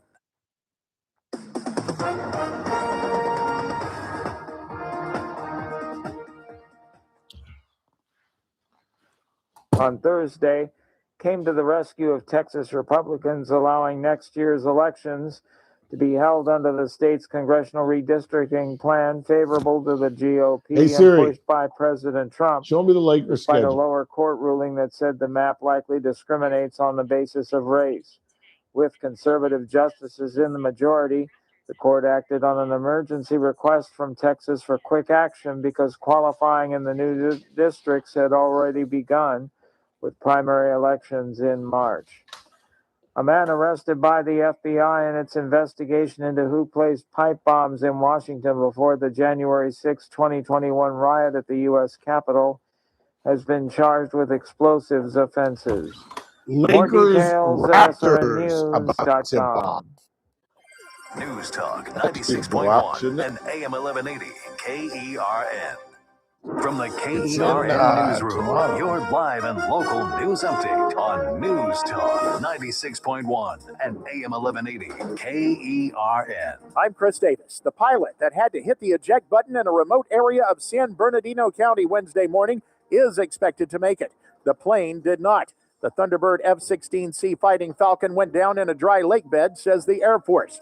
The cause of the crash is not being discussed publicly yet. A man killed in a McFarland wreck on Thanksgiving Day about 1 p.m. at the intersection of Kendria Street and Elmo Highway has been ID'd as 60-year-old Jose Druso Ferret.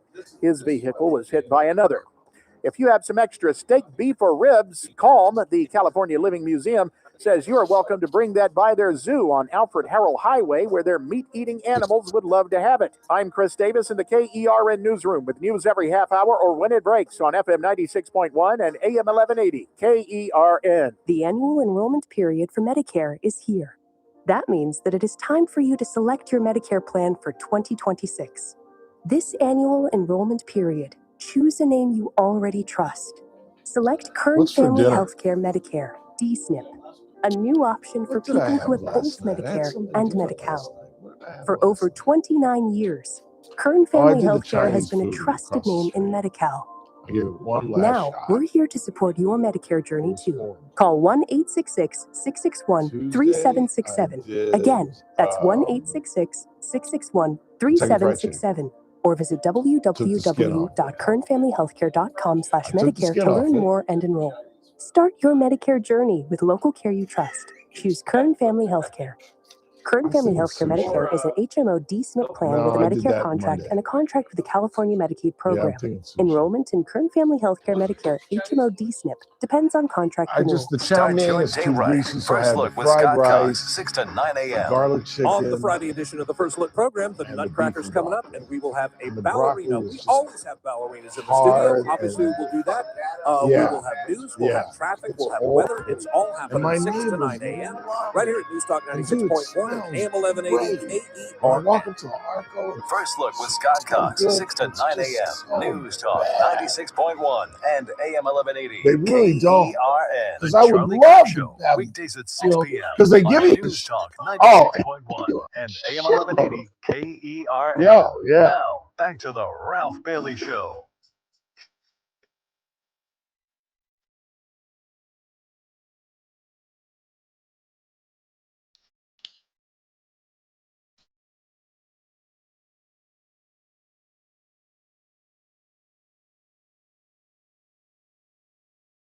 Am I hard enough? Am I really? No, Mr. Petrie? I know, and I think I know why. Why? Are they up in the area of the Christmas parade? Because everybody downtown was instructed to leave their offices by 2 so this BPD could close down streets.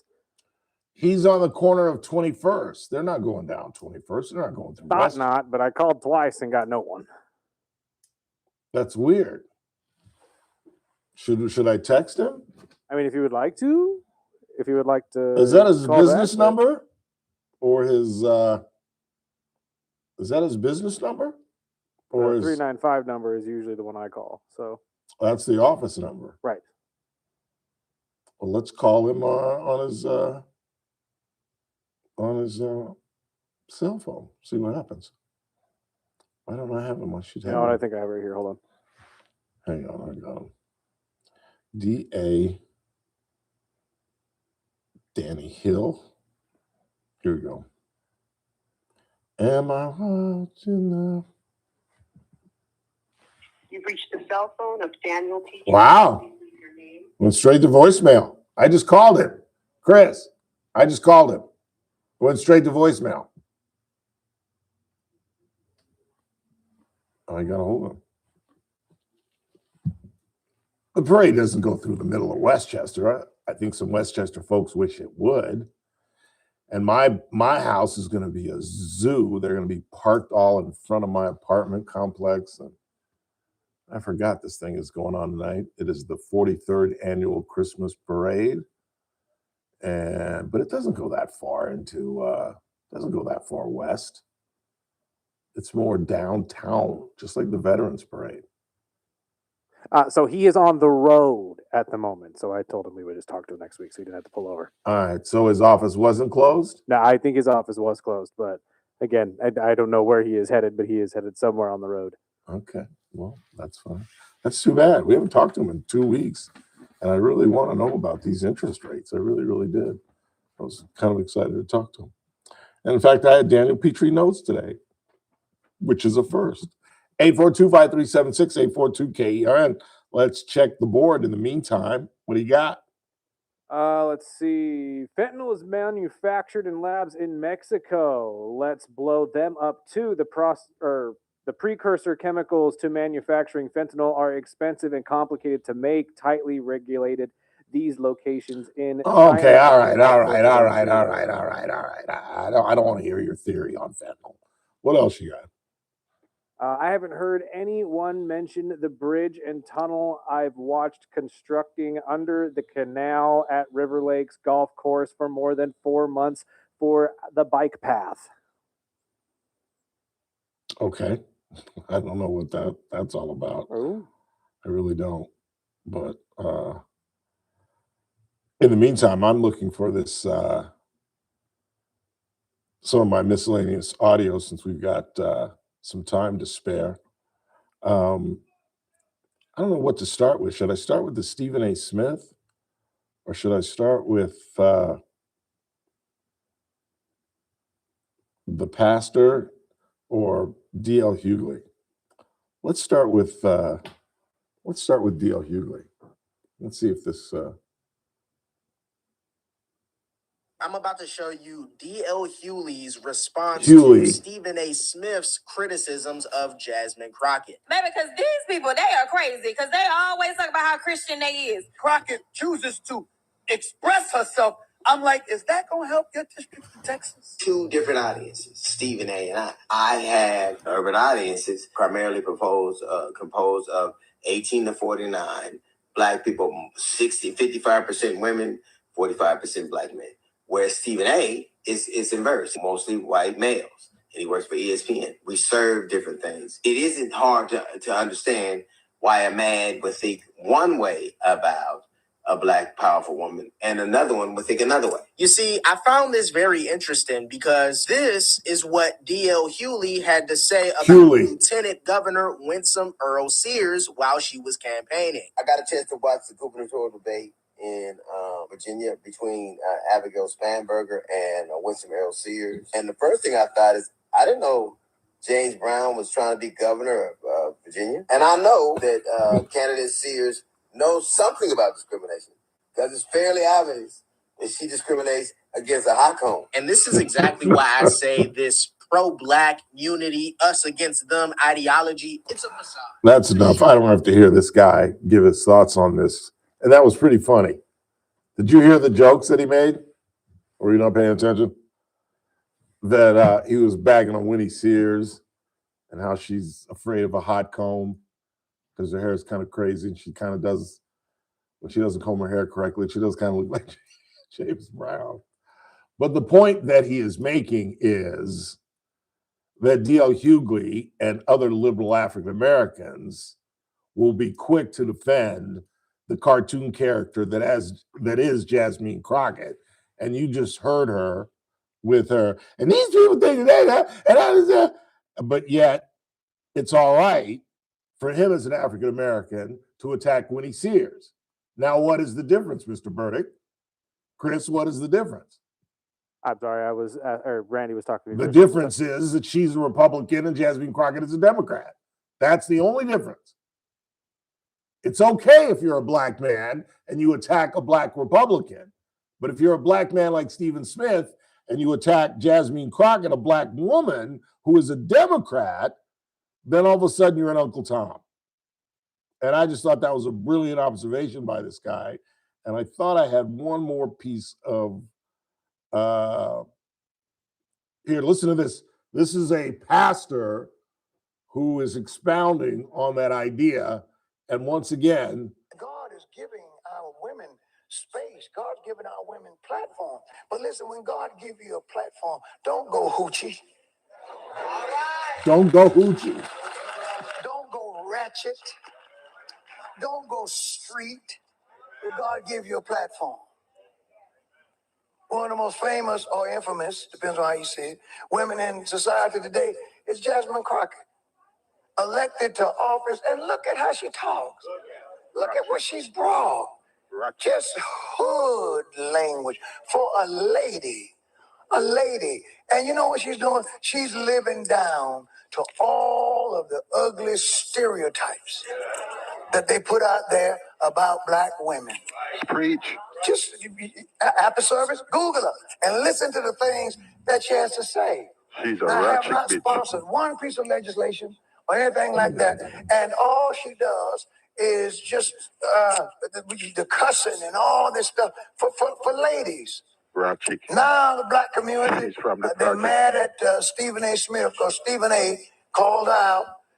And you know what it proved? If you disagree with them, just like they're doing with Stephen A., they campaign to get you silenced. They're telling us to boycott him because he checked Jasmine Crockett. Just saying. Just saying. It is the most hypocritical point in the African American community, where if you are a Republican African American, you're open for criticism. But if you are a Democrat, you can do whatever the hell you want. You can do whatever the hell you want, and they'll leave you alone. And I'm trying to look for the audio of Miss Crockett, which showed the incredible comparison on how she speaks when she's in front of an African American group and how she speaks when she's in front of a white group. And don't get me wrong, I completely understand that we all talk differently amongst our friends, and ethnic folks speak more ethnically when they're around folks of their same ethnicity. But she has taken it to an incredibly different level where she belittles the English language. And the pastor is absolutely right. It feeds into the stereotypes, and she thinks that it makes her kind of street savvy, I suppose. I don't know what it is, but it's humiliating and embarrassing. And she's an absolute cartoon character. And she thinks she's going to run and win a state race. Listen to this. Listen to the comparison. Please stand by. First of all, it's good to see you in the new year. You know, no one could have told me that when I went down to Austin, now it looks like a little bit over a year ago, that I would be running for Congress. Baby, because these people, they are crazy, because they always talk about how Christian they is. Yeah, I don't know how many of them on that side are getting divorced because they getting caught up sleeping with their co-workers, staffers, interns, all the things. Yeah, you ain't got to believe me. Just go Google. You'll find some of it. I'm telling you, and the wives is being messy and petty. They putting it in. First of all, The wives is, I mean, really? That's a United States Congressperson? Really? That's who you want to invite to your high school to come speak? That's who you want young African American women to follow, to emulate? She is a cartoon character who plays a role. One role is a distinguished congresswoman, and one role is a street broad from Houston. And it's totally within bounds for Stephen A. Smith or Ralph Bailey to point it out. And yet the D.L. Hugleys of the world, the African-American liberal African-Americans who can't stand Black Republicans, will defend Jasmine Crockett, but he'll attack Winnie Sears and tell her that she needs a hot comb, that she looks like James Brown. Just wanted to point out that hypocrisy that I have lived with since what? The turn of the century, when I officially became a Republican? Lived with it for 25, 26 years now.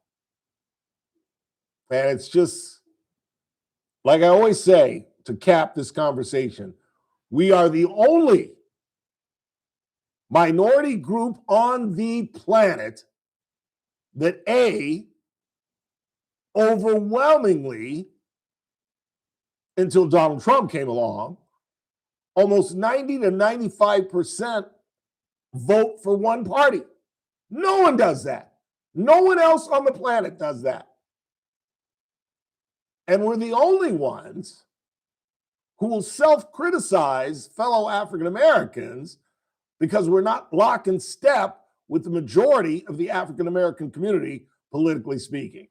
Latinos don't do that. Asians don't do that. Muslims don't do that. Hell, Muslims, you can be a democratic socialist. Black folks are the only ones that rip each other because we don't think alike. And yet, all we've begged for is political freedom and the ability to vote and to vote for whomever we choose. But if you step out of line, you're an Uncle Tom. or you look like James Brown and you need a hot comb. Just saying. Let's go ahead and take a break. We'll check the board. Get to the 5 o'clock hour. I really did the 5 o'clock hour since I didn't have a 4:30. But I've got some more audio I can play. We'll hear from David Carr, Lane Kiffin's roommate at Fresno State. Did you ever send me the Stephen A. one? So I can vet it and make sure there's no cussing in it? No, but I'll do that at the break. I'm just trying to figure out what I'm having for dinner tonight. I tried the Chinese joint again. Which one's this now? Or do you not want to say? I don't want to say. Okay. Certainly want Billy's. Ooh, maybe Billy's. Is this a long-standing restaurant or is this a new one? No, it's new. Okay. And I'm real disappointed if it was a different one. No, it's in the vicinity. Gotcha. Awful. It's the third time I've done it, and it's the third time I've thrown it away. I literally threw away I ate about half of it and threw it away. And yet my neighbors love it. Quick time out. Check the board, see what you all are talking about. There's nobody in the chat room. Nobody is watching us on YouTube, apparently. We'll step aside and come right back on a Thursday on the Ralph Bailey Show on News Talk 96.1 AM 1180 KERN, where we're streaming live at kernradio.com. News Talk 96.1 and AM 1180 KERN.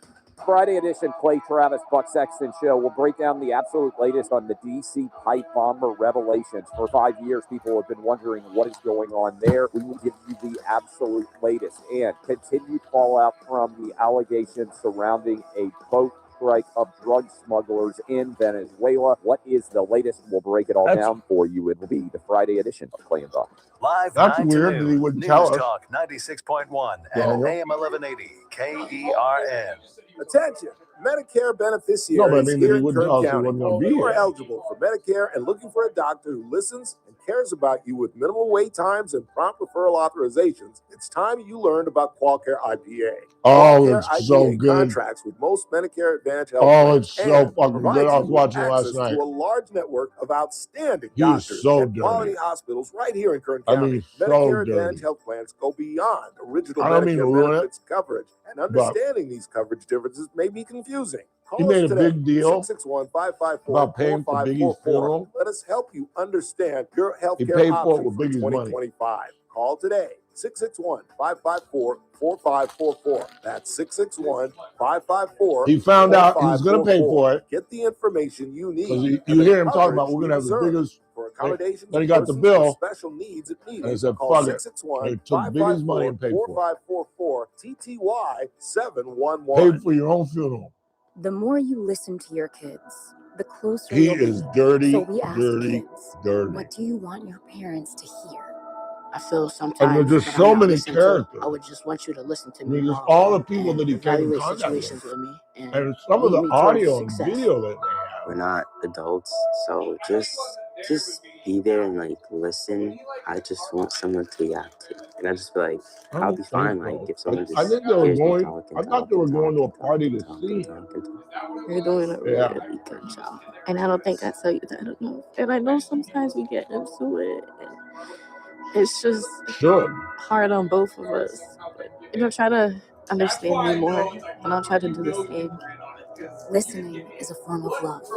Find resources to help you support your kids Yeah, and but their emotional well-being at if you're setting somebody up, sounditouttogether.org. would you really be in the driver's seat? Texting privacy policy and terms and I conditions mean, posted at a RadioDirect.com/privacy. spray, a Texting fucking enrolls for recurring unpaid ricochet. marketing messages. Message and data rates may apply. Reply stop to opt out. Text help for help. Consult a doctor prior to use. Wow, you look amazing. What have you been doing? You've heard of Ozempic, Wegovy, I mean, and what, other you think he GLP-1 just ducked? medications that are all over the news, right? Well, I found this great company called Selfie, and if you qualify, you can get medications like Ozempic They're and at a Wegovy and other stoplight. GLP-1s at 80 to 90% savings without insurance, all 100% No, Biggie was in the- online. Wait, I can get GLP-1 medication Yeah, for Biggie 80 was to in 90% yeah. less and do it all online? online? No long wait at the doctor's office or pharmacy? Yes, Zelfie can provide semaglutide and tirzepatide, the active ingredients in Ozempic and other expensive GLP-1s, for 80 to 90% less and shipped direct to your door. Amazing. How do I get started? Just send them a text. Text SLIM to 797979 to get started today with Zelfie. Get the same active ingredients in Wegovy or Ozempic for 80 to 90% less, 100% online. Don't wait. Text SLIM to 797979 right now for your exclusive offer. Text SLIM to 797979. That's SLIM to 797979. These statements and products have not been evaluated or approved by the FDA. How is he The seeing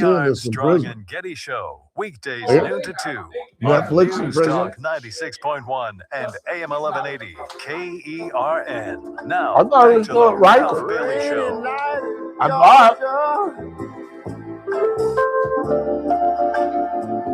Said a rainy night in Georgia, Lord, it's just raining all over the world, baby. That's the way I feel tonight. It's raining all over the world. Look at him. Talk to my uncle. They've had a lot of rain down in South Carolina. You guys aren't used to that, where it can rain in the South and in the East for like literally days. That was the hardest thing that I had when I moved to Atlanta and lived on the East Coast. Just the weather. And I just don't know how they do it. This past week, temperatures have been in the single digits in parts of the Northeast. And they've warmed up now. They're now like in the 30s, in the 40s. Like, how in the world? Like, I lived in Atlanta, which, it got into the 30s. It could get freezing. And I think it snowed once in the 4 years that I was in Atlanta.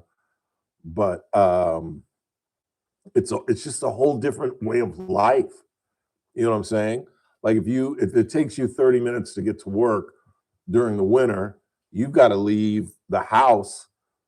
Like, if you got to be at work at 9 o'clock and it takes you during the summer, you can leave your house at 8:30 and be there on time. In the winter, you've got to leave the house at like 9:10 because you've got to scrape the ice off your windshield. B, you've got to drive 35 miles an hour instead of 55 miles an hour because of the conditions. And you've got to be covered up. You can't, show parts of your face or skin when it gets like below 32 degrees. I don't know how you leave the house when it's 12 degrees. Like, it was like 15 degrees in parts of Wisconsin. Like, how do you leave the house? I don't get it. 842-5376, 842-KERN. What do you got on the board? White people love to pay black guys that were with a platform to talk about other black people like Stephen A. Smith. Say that again?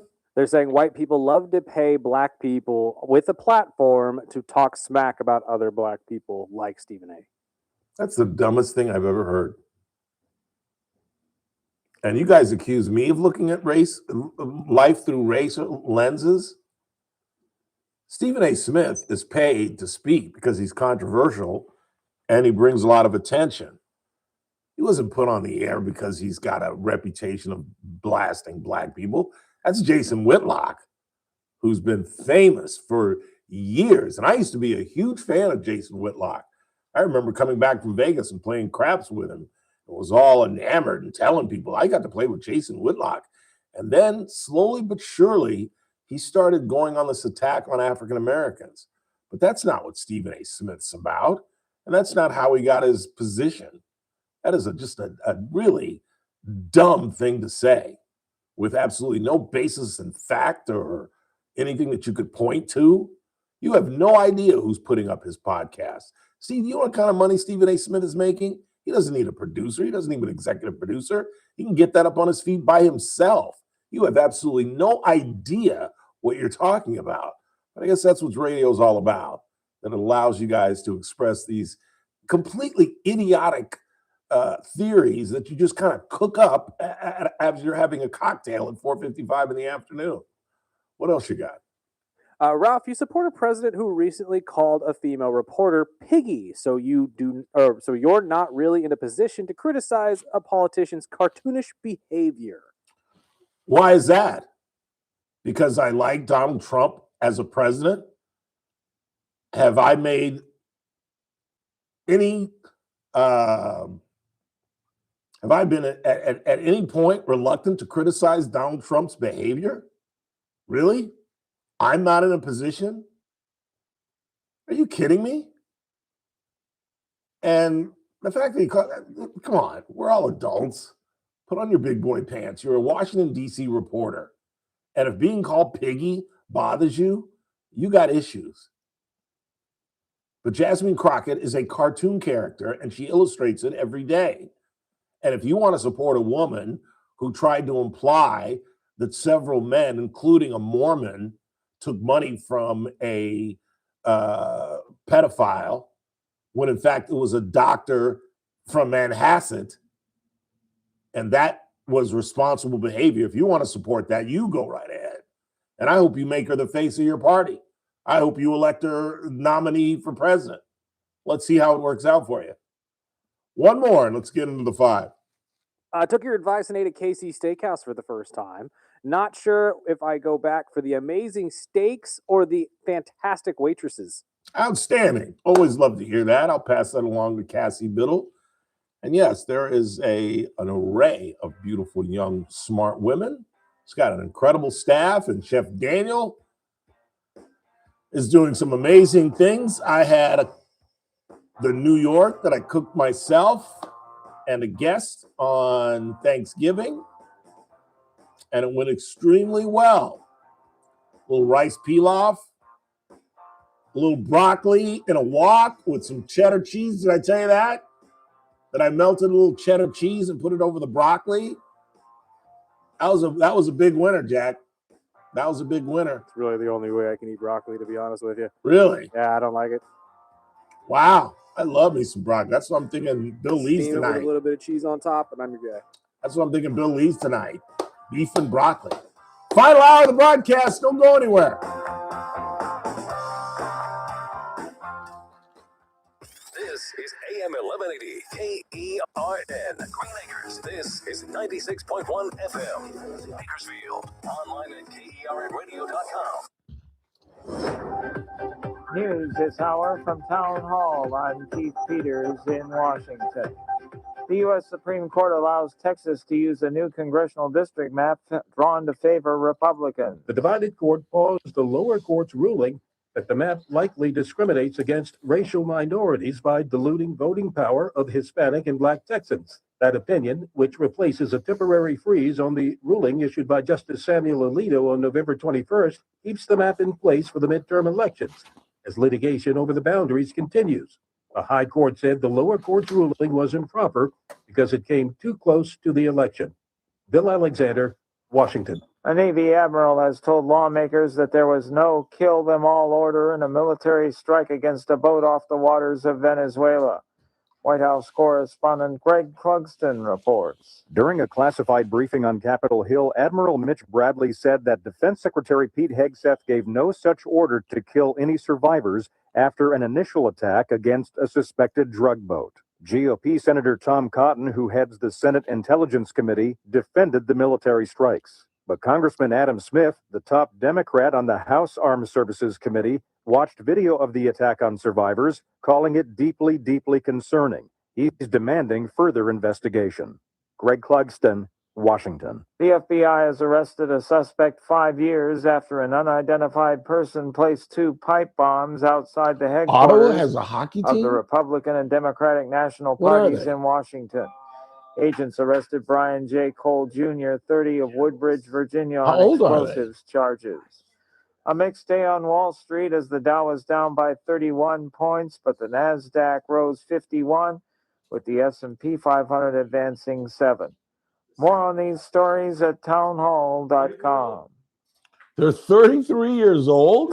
The following is not an actor, Jesus but a real-life Christ. story from Trinity Debt Management. My debt problem started probably about 2016. I needed my life to change. It's the fucking capital of the country. I called Trinity And I ended How up have I joining never heard of based the on Ottawa high credit card Generals? bills and high interest rate. Sentinels. And my counselor at Trinity My old has been newspaper. great, and Trinity Is it has been SE or helping me to CE? get on the right path of paying off these credit card bills, bringing down the interest rate.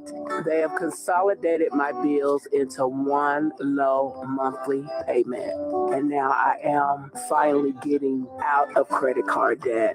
So I just want to say thank you, Trinity, How for is that showing me possible? a better and greater path. If you're in debt and you need help, call Trinity at 1-800-990-6976. My name is Sharon, and soon I will be debt-free for keeps. 1-800-990-6976. From the KERN Newsroom, your live and local news update on News Talk 96.1 and AM 1180 Don't tell me.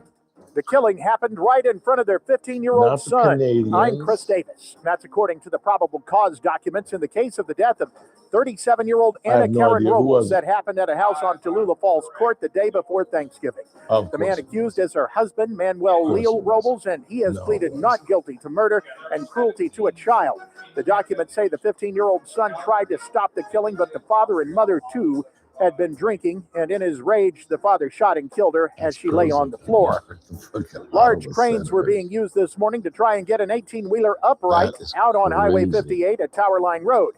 That wreck caused the westbound side of 58 Haven't had a drink all week. shortly after 1 a.m., and that in turn caused a mess for people on General Beale Avenue because that's where traffic was diverted, says Caltrans and the Highway Patrol. You may remember this one. It happened back on the 22nd, but now the Kern County Coroner's Office has released the name of the person killed in the wreck. An ATV that was on Rockpile Road went off the road at a high rate of speed, according to police, and hit a tree. The passenger was killed, and his name was 22-year-old Andres Ramirez of Arvin. Cops say the woman who was driving was hurt pretty bad. They have not said whether they expect any arrests.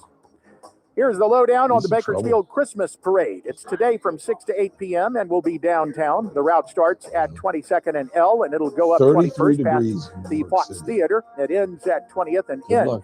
As you might imagine, that's going to be a traffic hassle. They will have 14 ADA-compliant toilets, and you can expect parking to be a regular nightmare. But hey, that's any downtown event in a city. I'm Chris Davis in the KERN Newsroom with the news every half hour and when it breaks on FM 96.1 and AM 1180 KERN. What do you think? This is the Army where you shoot them a mile away? You got to get up close like this. Bada bing! You blow their brains all over your nice Ivy League suit. Yeah. It's the Ralph Bailey Show on News Talk 96.1 and AM 1180 KERN. Now make sure you leave the house when you make the call. You understand me? You hear me? Call from an outside line. I mean it.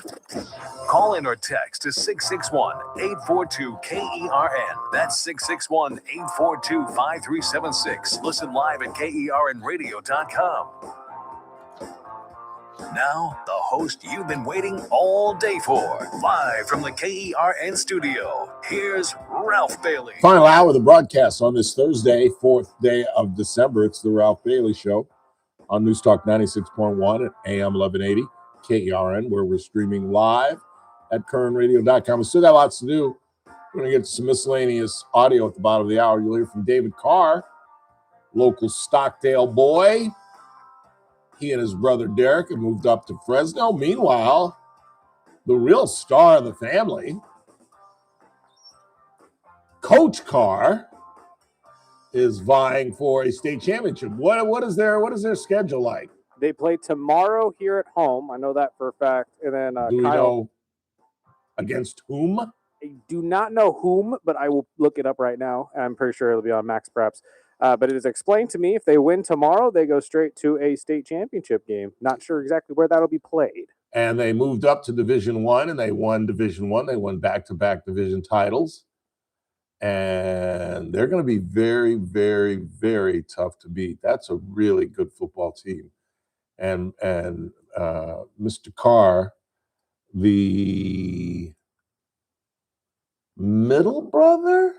Yes, if I'm correct, he's David's the oldest? Derek is the youngest. Yeah, I know Derek's the youngest. And they'll be playing La Habra tomorrow. An LA school. Interesting. Well, good luck. I haven't had the opportunity. JR has done most of the interviews with Darren. but he is a really, really good coach and a really, really nice guy. And I don't know why, but every time I see him, I'm just taken aback at what a large man he is. And I've met professional football players. You know, I had dinner next to Chancellor McLaughlin. Remember him? In fact, either I bought him a drink or he bought us. He might have bought our dinner. It was Kim and I at the warehouse in the Marina Del Rey. And he was sitting next to us. And as I was coming back from the bar, I said, I forget what his number was. I think it was 90 something. And I said, I was a young kid. I was a cocky little kid. And there's a certain way you talk to celebrities. You can't be like enamored, and you kind of got to mess with them every now and again. So I was walking back to the thing, and our eyes met, and I just went like this. I went like this, Chris. I went, "What's up, 99?" And he just kind of smiled. He goes, "What's up?" And so he asked me something, because I think I said, all of a sudden we got into a conversation, and I said, you know, I used to work for Mike Taylor because my sports editor left. He somehow, when the Raiders moved to Los Angeles, Mike Taylor, our sports editor, created this relationship with Mr. Davis. I don't know how.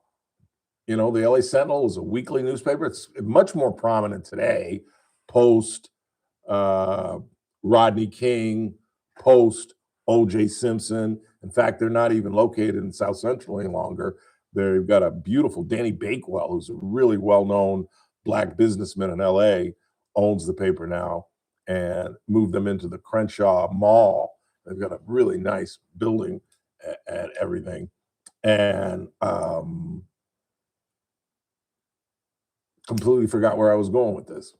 Oh, and I said to Mr. McLaughlin, I said, you know, I used to work for Mike Taylor. He goes, you know, Mike, because he was the PR guy. That's when I found out. That's the night that I found out. Did you know that the players do not vote on the Pro Bowl? That I've heard that before. I think the NBA lets the players vote, but not the No, I NFL. mean, the players are supposed to vote, but the PR guy doesn't. That's the night. The night that I met Chester McLaughlin was the night I found out about that. Because I said, well, you know Mike Taylor? Because Mike is the communications guy for the Raiders. And the communications guy is in direct contact with the players, as I found out that night. And he goes, yeah, I know Mike. Yeah, he's a nice guy who was helping me out with my Pro Bowl selections. And I was like, what? You guys don't select the Pro Bowl players? And he was like, come on, man. When I'm playing Chicago on Monday, I'm thinking about Chicago. I'm not watching these other teams, these other players. We don't get to see the other players. And actually, it makes sense. You know what I'm saying? You're concentrating on 17 teams. Yeah. You know what I'm saying? You don't have time. These guys don't just sit around. They watch the Thursday night game. They watch the Sunday night game and Monday night. Other than that, they really don't watch football the way we sit around all day and watch football. And he was a gargantuan. Do you remember Chester McLaughlin? The name sounds really familiar. Oh, it was late 80s, maybe early 90s. It was right before I moved up here. He was a monster. He really was one of the better linemen we've had in a long time. I think injuries shortened his career, but he was a really good guy. But anyway, I'm always taken aback at how formidable Darren Carr is. He really is. 842-5376, 842-KERN. Anything left? I just got one here. It What do you says, got? Ralph, why would the president pardon a notorious drug dealer who is quoted to saying, I want to pack the noses of every gringo in America with cocaine? I have no idea. I'm not that smart. It makes no sense. And it strengthens my argument that this Venezuelan drug war is really about regime change. Because you're right, it is absolutely hypocritical to be bombing Venezuelan boats and then to let out a guy who was pals with El Chapo. I mean, I can't. You'd have to ask the president that. I really can't explain because there is no logic to it. And it is hypocritical to what they're doing in the Caribbean. So I got no answer for you. I really don't. It is said that, like 1 in 4 people using cocaine were using this guy's cocaine. I can't believe cocaine has made a comeback, just like heroin. Wasn't there like a little lull, like in the 90s and right around the turn of the century where cocaine and heroin was kind of phased out, and now suddenly it's back. I never thought heroin would return. Never, ever thought that. Back to our lead stories of the day. Admiral Mitchell Bradley testified that the Washington Post got it absolutely wrong. He testified behind closed doors in a classified hearing with the Intelligence Committee of the United States Senate that there was no kill 'em all order by Pete Hegseth. So Hegseth dodges a major bullet. I still question his qualifications. I still think there are a ton of Republicans who'd be a better leader of the Pentagon and of the 1.3 military men that we have, other than a former Fox and Friends weekend guy. I'm sorry. And I think that the Inspector General's report on Signal Chat is proof of that. The fact that by February, we'll be talking about Pete again. He'll have stepped in it once again. He's just error prone. And this is going to happen every 2 or 3 months until Trump or Susan Wild, his chief of staff, who, by the way, I always like to point out, the chief of staff, the first female chief of staff, is Pat Summerall's daughter. I don't know why I love that story. Pat Summerall, former field goal kicker for the New York Football Giants, and best known for his broadcasting work, not only in football, but if you remember, if you're old enough, you're my age, you remember Pat Summerall did it all. He did tennis. He was the voice of the Masters. He always did the U.S. Open, tennis-wise, and like I said, the Masters, and was just a wonderful. And I always tell my Pat Summerall story. I'm at Concourse C, which at Hartsfield Jackson International Airport in Atlanta. I'm waiting for a flight, and there are 4 concourses, and these are gargantuan. This is taken over from O'Hare as the busiest airport in the world, and it's got to be the largest. And so there are these 4 massive concourses. They're so massive that they have a metro rail that takes you from concourse to concourse. And so I'm sitting in a bar in Concourse C, and Pat Summerall walks in, and the bartender says, "Hey, Pat, how are you?" and turns around and starts making his cocktail before he even orders it. And I was just thinking, if you're a regular in a bar at an airport, and now granted, he travels, he's an athlete. I mean, he's a broadcaster, but he's like an athlete, travels just as much as they do. But in a random concourse in the largest airport in the world, and you've got, you're a regular. And lo and behold, like 2 or 3 years later, he came out and announced that he was a alcoholic. And I think he remarried and got sober and was baptized, found the Lord before he died. And it's a really good story. You should read about Pat Summerall. Fascinating man. And gave rise to a daughter who would become the first female chief of staff for a president of the United States. It's a pretty cool story. Let's go ahead and take a break, and we'll come back and we'll continue to talk about our lead stories of the day. Admiral Bradley testified before the Senate, and in District 7, the Republican won, and an Emerson poll came out today examining our gubernatorial race. And Monday's guest, Riverside County Sheriff Chad Bianco, is still atop the leaderboard. And yes, Eric Swalwell is in the mix, and he is trailing Chad Bianco. We'll get into that next.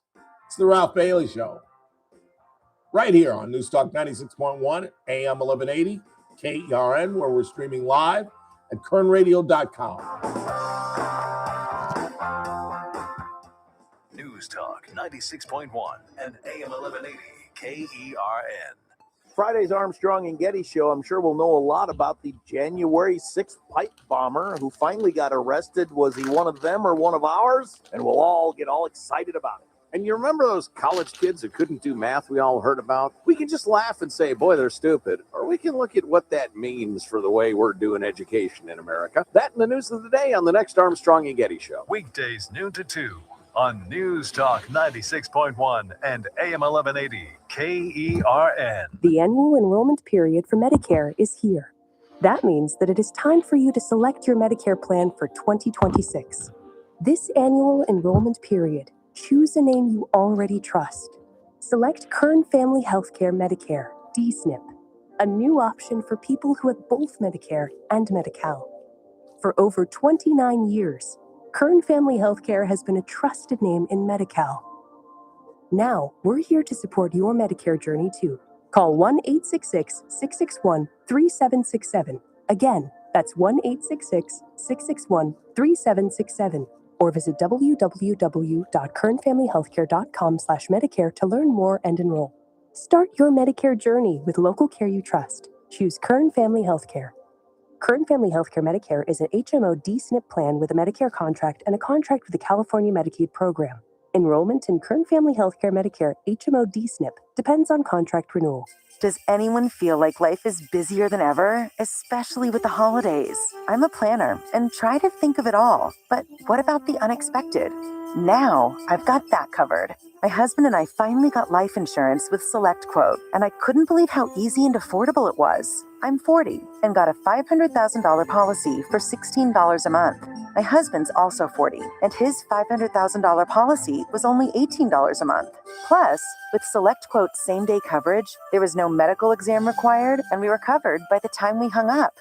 This holiday season, I feel a little lighter, knowing my family is protected and ready for whatever the new year throws our way. Call Select Quote at 1-800-970-3311. That's 1-800-970-3311. Or go to SelectQuote.com to get your free quote today. That's 1-800-970-3311. Details on example rate at SelectQuote.com. Carpet Outlet Plus. Every day is sale day. No one can beat us, no one can touch us. You won't find better prices. Shop and compare, we don't care.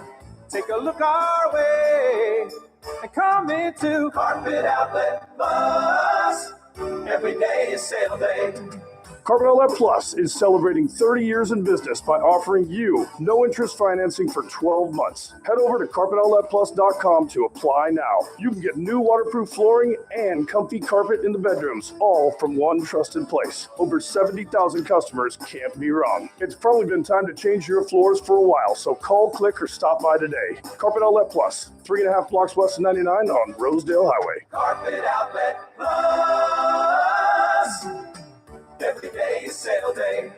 The Clay Travis and Buck Sexton Show, live 9 to noon. Now, back to the Ralph Bailey Show on News Talk 96.1 and AM 1180 KERN.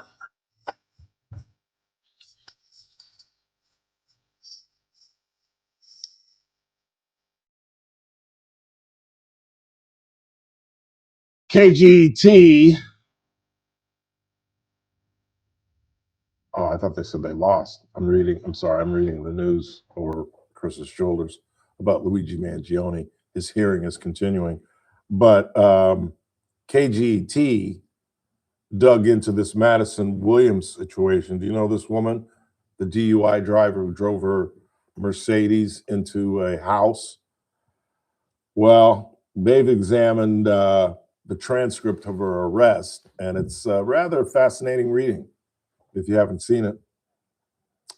When police questioned her on suspicion of drunken driving in June 2022, Madison Williams gave a number of reasons why she shouldn't be arrested: her race, wealth, and connections. Quote, "Let's end this right now," Williams tells Officer Singh of the Bakersfield Police Department, according to a transcript. "Number one, I'm white, so let's stop," Williams says. "That has nothing to do with it," Singh responds. During their interaction, recorded by body-worn camera, Williams, dang it, just absolutely disappeared from my phone. Look at that. Just absolutely went white. How is that possible? Wonders of technology. Let's try reading it again, shall we? Here we go. Number one, I'm white, so let's stop, Williams said. That has nothing to do with it, Singh responds. During her interaction, recorded by body-worn camera, Williams offers Singh $15,000, tells him she's, quote, really good friends with all the judges, and threatens to sue. Singh didn't budge. A breath test measured Williams' blood alcohol content at 0.19%, more than twice the legal limit. She refuses further tests, and Singh tells her he'll get a warrant to draw her blood. Then he's booking her. "Now you're just trying to have power. That's ridiculous," Williams said. "That's all right. Thank God I'm white. That's hilarious." Williams, 29, was booked into jail and charged with 2 counts of misdemeanor DUI. 3 months later, she'd find herself in considerably more trouble. On September 14th, 2022, her Mercedes-Benz C300 ran a stop sign and crashed into a home at Old River Road and Taft Highway, catching fire. The occupants of the home were injured but managed to escape. Williams was again arrested for driving under the influence, and a jury in October convicted her on felony DUI charges. She faces anywhere from probation to 16 years in prison. A sentencing hearing is now scheduled for December 12th. It had been postponed today, as a matter of fact. Prosecutor William Moore attached the transcript from Williams' June 17, 2022 arrest to a document provided to the court ahead of her sentencing for the September crash. He argues Williams learned nothing from her first arrest and deserves the maximum sentence. Hell to the yes, she deserves the maximum sentence. Holy Toledo, I forgot. Is Randy in there? He is. He's right next to me. What? You did not come in here in studio and say we got anything tonight? And you didn't tell me we had Dallas, Detroit? You didn't ask me that today. That was yesterday. No, I just went in there. I mean, we said the Lakers were playing the Raptors. And they're up by 10, by the way. Good thing I stayed away from it. The mush. Stop. I was gonna bet the Raptors because Luka's not playing. Yeah, let's not bet anything. Let's leave that to the side. Settle down. This is gonna be a damn good football game. Oh, yeah, this is gonna be a great football game. The Cowboys, let's face it, fellas, the Cowboys are the hottest football team in football right now. As of right now. They really are. I mean, what weakness do they have? They've solidified their defense. Still a weakness. Yeah. But they've now got a pass rush, which helps, and they can outscore you. And that guy, number 4, is playing as well as I've seen him play. Because he's got not just one receiver, he's got that guy right there, Pickens, who's as bad as just about anybody in the NFC. And the Lions, I think, are on the downward stretch. I really do. You're talking about Pickens now. The funny thing is he was in Pittsburgh and he was just awful. Just nothing. Leaves and what happens? Just erupts. Isn't that crazy? DK Metcalf goes to Pittsburgh. And it's just DK Metcalf goes to Pittsburgh and what happens? He disappears. It's crazy. It's just it's insane. It really is. That's because of Arthur Smith's offense, though. It has nothing to do with the pass game. It's is he hurt? Ooh, I hope not. Oh, it was the other guy. It was the other guy. Okay, I was going to say, because if Pickens is hurt, that's a whole new thing. Boy, I'm glad I didn't know there was a game on. I might have underdogged it. I might have underdogged it like a big dog. Randy wants to know who you got, though. If I had underdogged it? No, if you just picked. Oh, tonight? Yeah. I like Dallas. What's the line? 3. Dallas is favored? No, Detroit's favored. Oh, I would so take the 3, and I'd add a hook to it and get 3.5. I love that. So everybody's upset I didn't say that before the game because they're like, damn, I would have bet. JD's like, God, damn, I would dang have it, bet Bailey. Detroit. And it's in Detroit? It is in Detroit, yes. That's a stupid question, being 3.5-point dogs. Yeah, I love Dallas. Back to Mrs. Williams. On December 12th, a judge better damn near throw the book at her. I didn't realize that this was her second in 1 year. That's the first thing. And the second thing is she tried to bribe a cop. When did this cop pop up? She tried to offer him 15 grand? Isn't that a crime? Why didn't the DA throw that on top of that? Trying to bribe a police officer? I'm telling you, if this woman gets any type of probation, if she doesn't get jail time, then stop wondering why we have such a problem with DUIs. What do we have, like 35 over the holidays, over Thanksgiving? 35 DUI arrests in a 2-day period. That is crazy. And the only way we're going to stop this, is mandatory jail time for first offense, maybe 3 months, nothing severe, but enough to get your attention. And then a second offense is a year minimum. A year minimum. And that'll put a starch in some people's pants, boy, where you lose your job and perhaps lose your career because you're not available for a year. But this thing is getting crazy. And the thing about it is it's not like buzz driving, which will get you jailed. These people are blind, staggering, stinking, falling down, killing other people, driving into homes, driving into police stops. Remember that? Remember the guy that drove into a police stop? It's got to be mandatory jail time. Last half hour of the broadcast, I'd stick around if I you.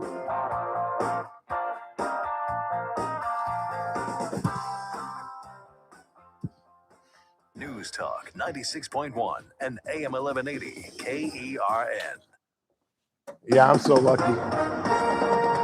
I'm so lucky you With didn't us tell on me the this game news, was on. Keith Peters in Washington. A Because this is Navy a admiral has perfect told over game. lawmakers that You know what I there mean? was no It's kill going to them be all nothing order but from offense. Defense Secretary Pete Even Hegseth though it's 3-0 as halfway Congress through the first scrutinizes quarter. an But attack that killed 2 survivors this is of going to an be initial back strike and on an forth. alleged drug I boat would in have bet. international waters near Venezuela. What's Senator his name? Tom Cotton, who 14 to heads score the a Senate touchdown. Intelligence Committee, said Admiral Frank Mitch Bradley was Brown, very whatever, clear say that he was Brown. given no such I would orders have to had give no Gibbs to court score a order to kill them touchdown. all. The Supreme And I Court would is have been allowing the over challenged on Texas Pickens. congressional redistricting plan to be used in next year's election, despite a lower court ruling that said the map likely discriminates on the basis of race. On Wall Street, the Dow down by 32 points, the Nasdaq rose 51, the S&P advanced 7. More details at SMNnews.com. I was News almost there. Talk 96.1 and AM 1180 KERN. From the KERN Newsroom, your live and local news update. You got him? News Talk 96.1 He doesn't and AM miss. 1180 KERN. I'm Chris Davis. If you've been following the So story where'd of you a woman bet? killed on Tallulah Falls Court the day before Thanksgiving, court documents now say that Anna Karen Robles and her husband Manuel Leo Robles had both been drinking, and that before the killing, the And it's 15-year-old a son chip. tried to And he stop makes it by Manuel Robles 10 yards. has pleaded not guilty. Puts it in the The man seat. killed in an ATV From wreck the back mid- on the 22nd has now been ID'd by the Kern County coroner as 22-year-old Andres Ramirez of Arbit. That happened on Rockpile Road. Police say the vehicle was going So fast, glad I ran didn't off know the this road game. and hit a tree. The Bakersfield I would- Christmas I would- parade is tonight. Bring your I joy, just said, we got cheer, and anything down goodwill there? I because said you may nothing. need it with a tight parking situation. The route starts at 22nd and L, and So some glad I streets didn't will know. be closed. Because I I'm Chris Davis underdogged in the it. I KERN would have newsroom. underdogged News it. every half hour and when it breaks This on is going FM to be 96.1 and 41-38. AM 1180 KERN. I know. Need I know. cash fast? Tap into the value of your home with a home equity line of credit from Valley Strong Credit Union.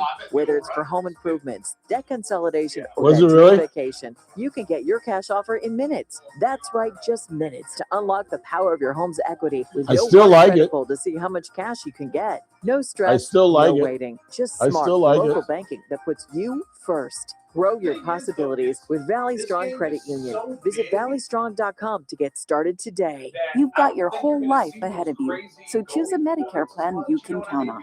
And that's what you get with a Medicare Advantage plan from United Healthcare. With more than 45 years experience serving its members, United Healthcare has That's why I plans like with low Dallas. monthly premiums that fit your life today and as your needs change tomorrow. The Medicare annual enrollment period ends December 7th. So go to uhc.com/Medicare today. United Healthcare Medicare plans. It's Medicare coverage California can count on. It's the JR Show. So it looks like Prop 50 is going to pass. That's fine. I respect I the would process. love to I might see not agree with the outcome, but I at least respect the process. The problem is Democrats still have to win elections next year. They could have flipped Valadeo's seat, and that district has been Democrat for a long time. So this isn't over. They might have won Prop 50, but they still need voter turnout, which is a problem for them, and they still need to win congressional races. The JR Show, weekdays at 2 p.m. You're listening to the Ralph Bailey Show. Catch me weekday morning 6 to 9 a.m. on First Look with Is it Scott really? Cox, News Talk 96.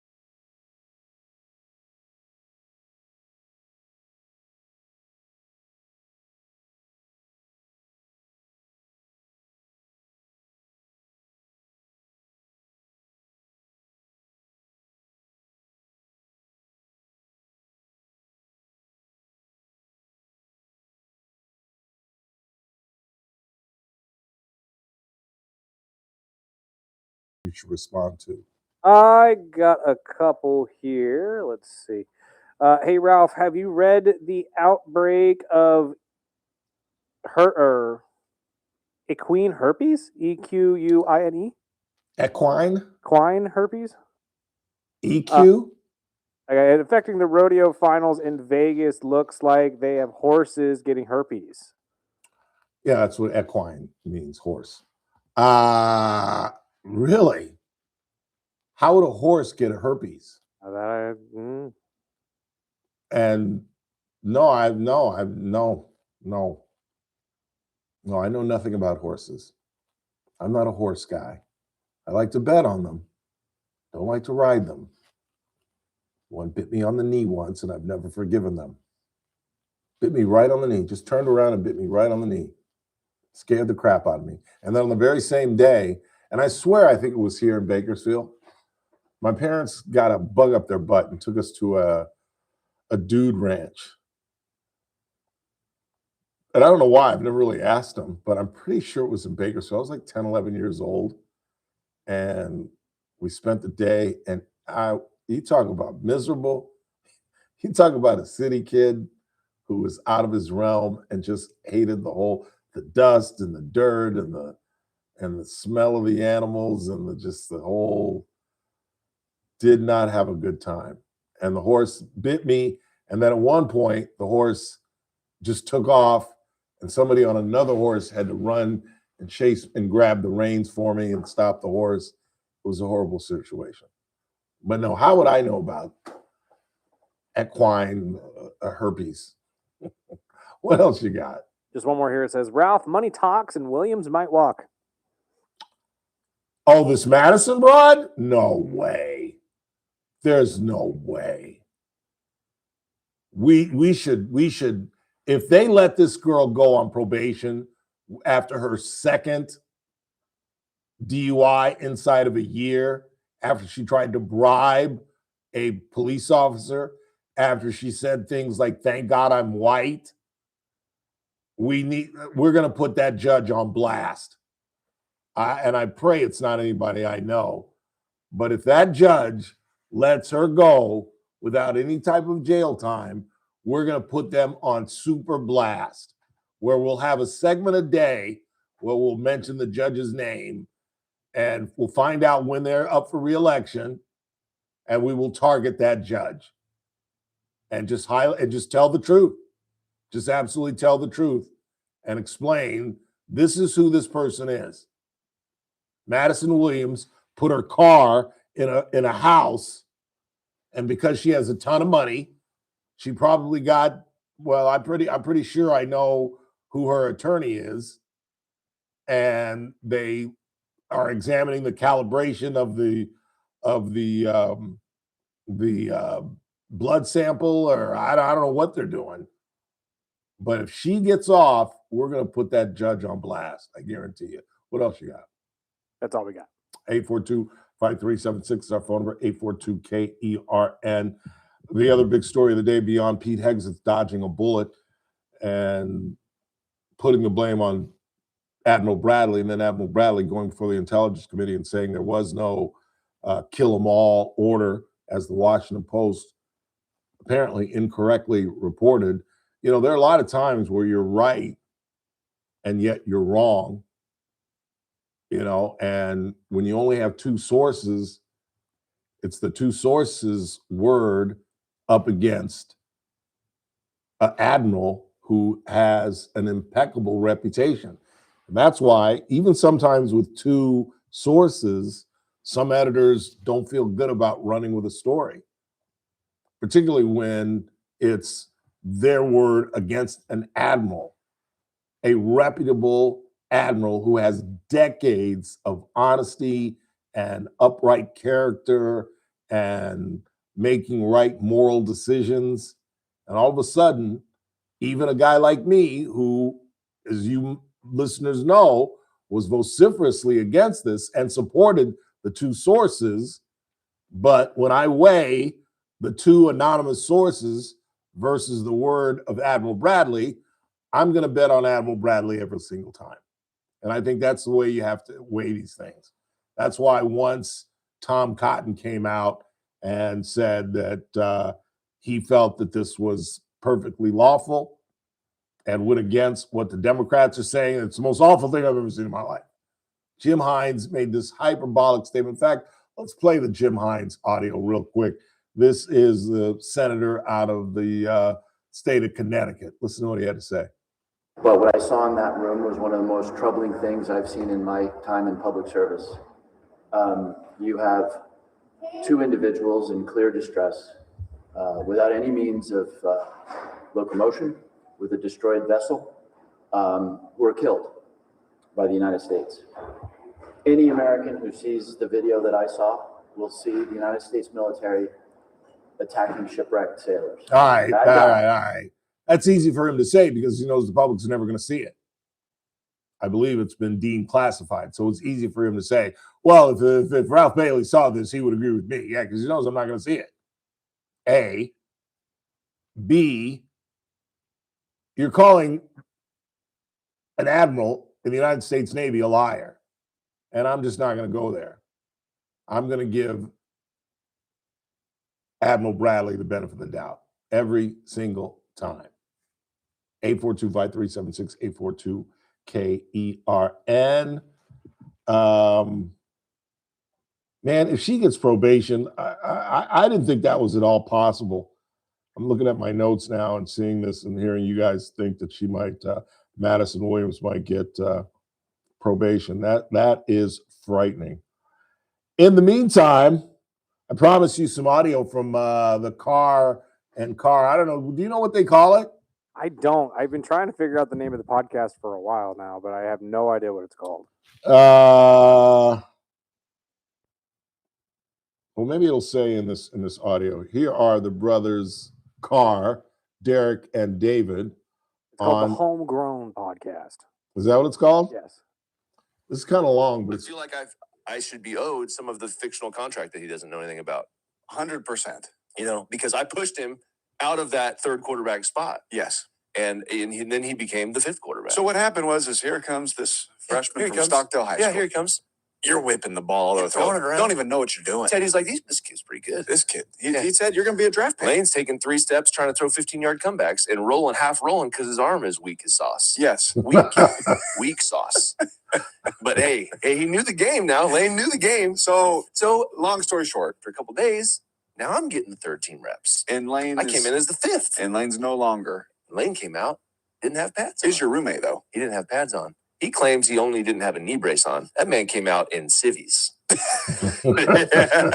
Jeff caught him at the numbers and said, Lane, what are you doing? He's like, hey, I just figured I don't need my pads today. You're going to give Dave all my reps. Back to the locker room. Lane, Teddy. So I don't have an offensive coordinator on the field. I don't have my roommate, Lane. And then Lane comes back out. He's got a polo on.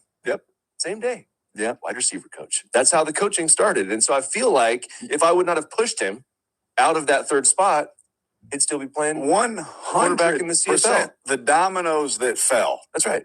Started with you. That's right. We love Lane. We love Lane. Happy for you, Lane. Yeah, great. Congratulations on nothing, I guess. Well, he doesn't know. He's just coaching. I'm here for the kids. I just wanted to go coach the Tigers. I'm for the vibes, man. Here for the kids. I just want to coach the Tigers. Hey, you know, like when you get up there and you break it down on family on 3. Yeah, family on 3. 1, 2, 3. Sometimes.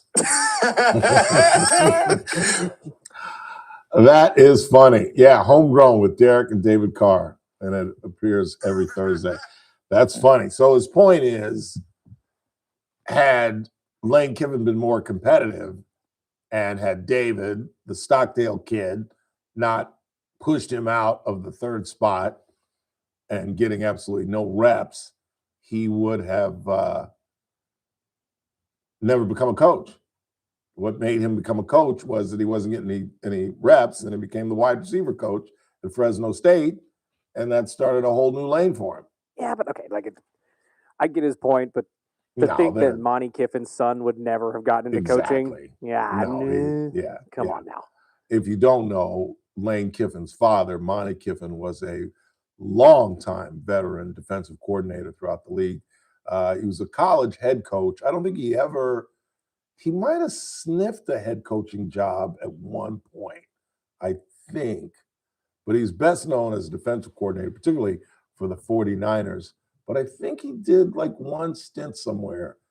He was the head coach for 3 seasons at North Carolina State. Right, I know he did college, but he didn't sniff a pro gig? Not in the NFL. He was a defensive coordinator for a couple of teams, including, I think, most recently Atlanta. But he wasn't even an interim head coach? No.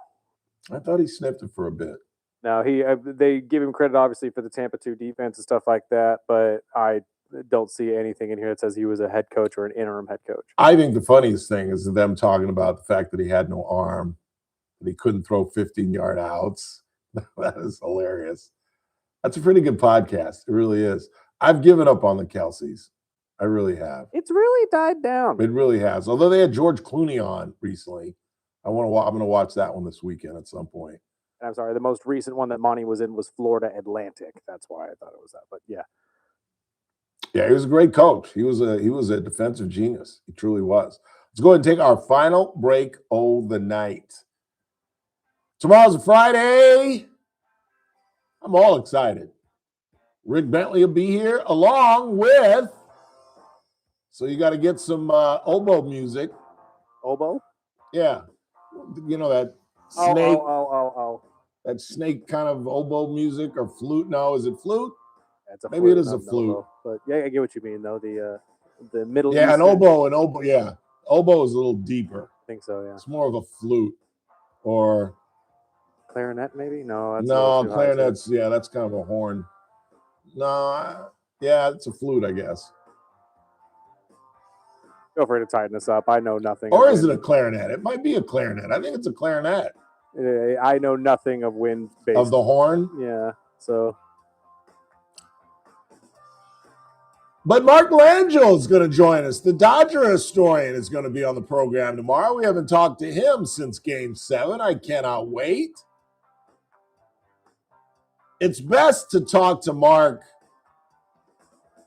post-game because I always forget, he's a Dodger employee.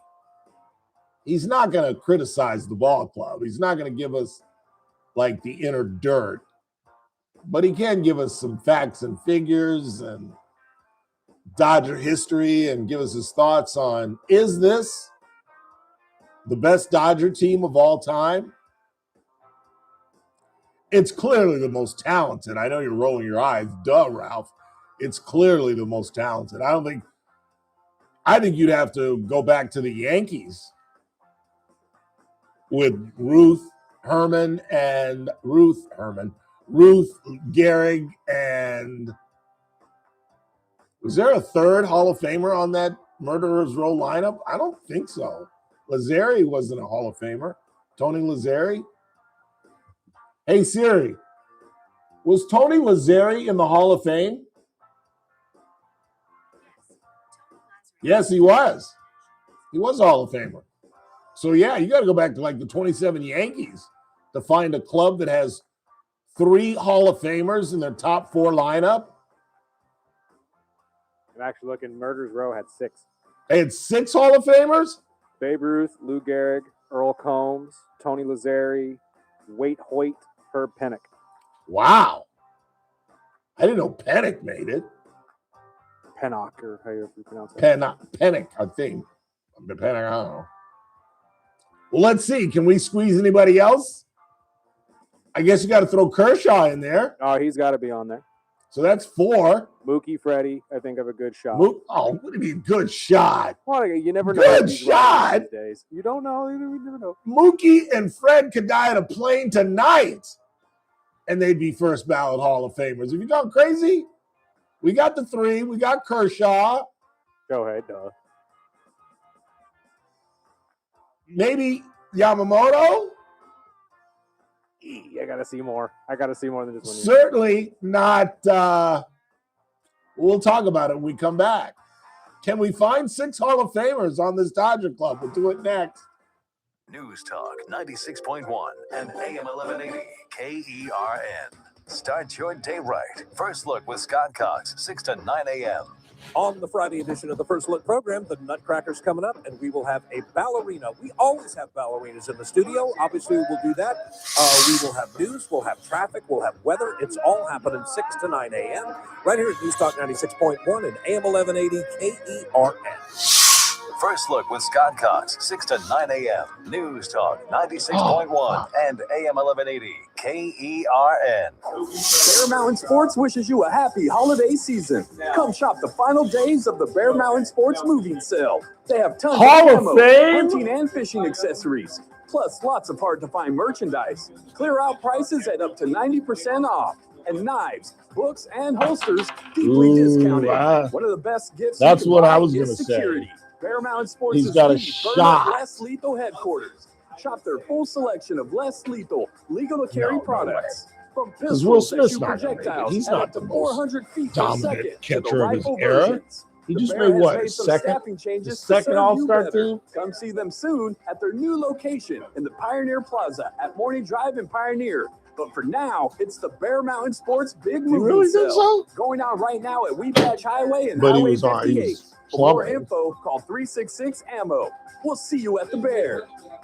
A new exclusive offer with an eligible Bank of America Visa credit Later, card. dude. Hey, dude. From Hey. cardholder to ticket Hey. holder for the FIFA World Hey. Cup 2026. You got to get in on this For a limited conversation time, before you when you're go. approved for a new customized cash rewards or unlimited cash rewards Visa credit card, you're eligible for a chance We're trying to purchase find FIFA World 6 Cup Hall of 2026 Famers. tickets. Learn more today at bfa.com/cardfwc26. What would you like the power to do? Bank of America, proud to be the official bank of FIFA World Cup 2026. Bank of America NA in partnership with Visa. Terms apply. All rights reserved. With Steel, batteries Snell? are included.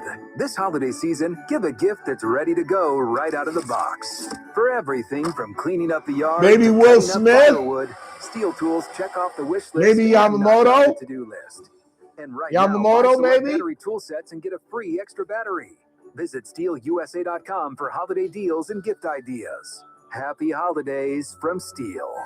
Offer valid for a limited time only at participating dealers while supplies last. Meet Paul Sheldon's client, Guy Picard. Hi, my name is Guy Picard, and I am very happy that I found Later, Paul Gator. Sheldon. What a relief it is trying to turn 65 and find somebody like him to help me navigate this industry. I think that it's really important that you look at all of the options that you have and then give Paul Sheldon a call, because he will create a plan that fits your budget and fits what you're trying to achieve as far as trying to get the best possible medical care that you can have. So I'd like to recommend Paul Sheldon to any of you out there that are trying to navigate the medical industry turning 65. Give Paul Sheldon and his staff a call. They are awesome. And I'd just like to say, Paul and your whole entire staff, you guys rock. When Medicare matters, our team has the answers. Team Paul Sheldon. 398-2298. I'm JR Flores. Catch my show, The JR Show, weekdays at 2 p.m. Now, back to the Ralph Bailey Show on News Talk 96.1 and AM 1180 KERN. In his jealous sky, as we walk in fields of gold. 842-5376, 842-KERN. Wrapping up. Pretty good broadcast today. I want to thank Chancellor Stephen Bloomberg for joining us from the Kern Community College District, and Michael Turnipseed and Daniel Petrie tomorrow. As I mentioned, Rick Bentley and Kernak the Magnificent will be here, our visitor from the East, and Mark Langell, Dodger historian, and Brandon Lang will come in at 4 o'clock as well. Anything left on the board before we fight it out? The Washington Post is reporting that the video clearly shows two survivors trying to upright their capsized boat. They are trying to flip the boat right side up when they are blown into oblivion. That's more evidence. What more evidence do you need? Of what? Evidence that they were still viable combatants that could have used the radio to save the cocaine or whatever drug that they had? I think that's evidence in support of Admiral Bradley. I'm guessing you disagree, but it wasn't portrayed as I perceived it. They were just sitting on top of a capsized boat or hanging onto a piece of wood and were just floating out in the ocean. No, they were trying to maneuver and save the coke or whatever. It is a much different deal, and their job is to destroy that boat. And they were trying to turn the boat back over and make it viable again, so they blew it out of the water. That is entirely different from them just floating around in the ocean seeking help and us destroying them. That's what I thought. And I was willing to say, and I said this on Monday and Tuesday, much to the chagrin of much of my audience, that this could be a war crime. But then we find out that these guys were turning over the boat and could still use the radio and still had cocaine in the boat. And if they call, colleagues or fellow gangsters, they could have saved the cocaine. I don't have a problem with it. I don't. It's when it's described as it was by Senator Cotton, it's a whole different story than what Hines said. It's the most troubling thing I've seen in public life. Oh, would you stop? Would you just stop? And so once it becomes political and not factual, it becomes viewed out of the eyes of a political prism, either through the eyes of a Democrat or through the eyes of a Republican. It's who we are. We do it with law enforcement every single day. On a close call in an officer-involved shooting or any type of incident like that, our country is designed to give law enforcement the benefit of the doubt. And I'm sorry, I believe that we as a country, when it comes to instances like this, should give the military the benefit of the doubt. The way it was described to me when I was thrashing exits was that these guys were just floating around and had no sense of propulsion or sense of saving the drugs that were involved or any ability to contact anybody. They were just floating around the ocean and we blew them out of the water just for laughs and giggles. That is not what happened. And yes, you could argue, what were they going to do with a capsized boat, Ralph? I don't give a damn. I don't give a damn. I'm going to give the benefit of the doubt to an admiral who's been doing this for decades and decades. I'm not going to second guess an admiral in the United States Navy and start talking about war crimes and going after people. That's crazy. What else you got? That's all we got right now. That's about all I got. This track meet has turned into a running game. It's 10-3 late in the first quarter. I still like the over-under at 55. 54 and a half, you need 55. I still like the over-under. All right, so let's try to get 6. So the Yankees at 27 had 6 Hall of Famers. I don't think you can get 6 Hall of Famers on this club. I'm telling you, I think you got 6 at least. Let me hear it. Again, because someone agrees with me and they just texted in. Kershaw, Ohtani, Freeman, Betts, and then they gave us Smith as well. So that's 5. He would have to do what he'd have to do what he did this year for the next 5 years. Which is it's not out of the realm of possibility. He's not. I didn't say it's not out of the realm of possibility, but I don't see it. Again, and the likelihood is low, but it's not out of the realm of possibility. And the 2 players. I mean, remember, Hall of Fame is Hall of Fame. You're talking. You're gonna compare Will Smith to Johnny Bench, to Carlton Fisk, to some of the greatest catchers who ever lived. Will Smith is nice, and we would not have won a World Series without him. We really wouldn't have.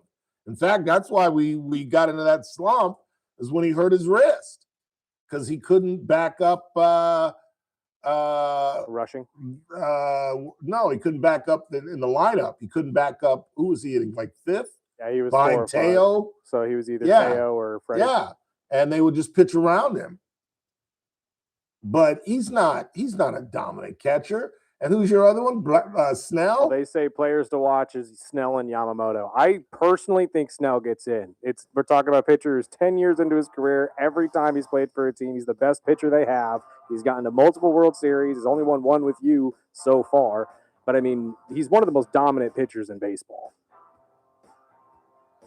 And the other one is Yamamoto, but I need to see more from him. He's nice, but I don't know if I would call Brad Snell dominating. He's not a number 1. Is he our number 1?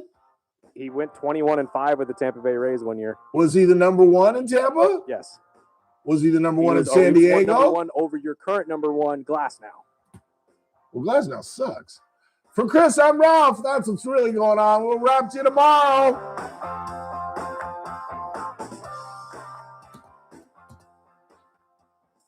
This is AM 1180 KERN. Green Acres. This is 96.1 FM. Bakersfield. Online at KERN. And you know what's funny? They didn't even put Kershaw on there. What do you mean? The list of 5 they gave us, Kershaw wasn't on it. Then who gave us? The texter. So who's his 5?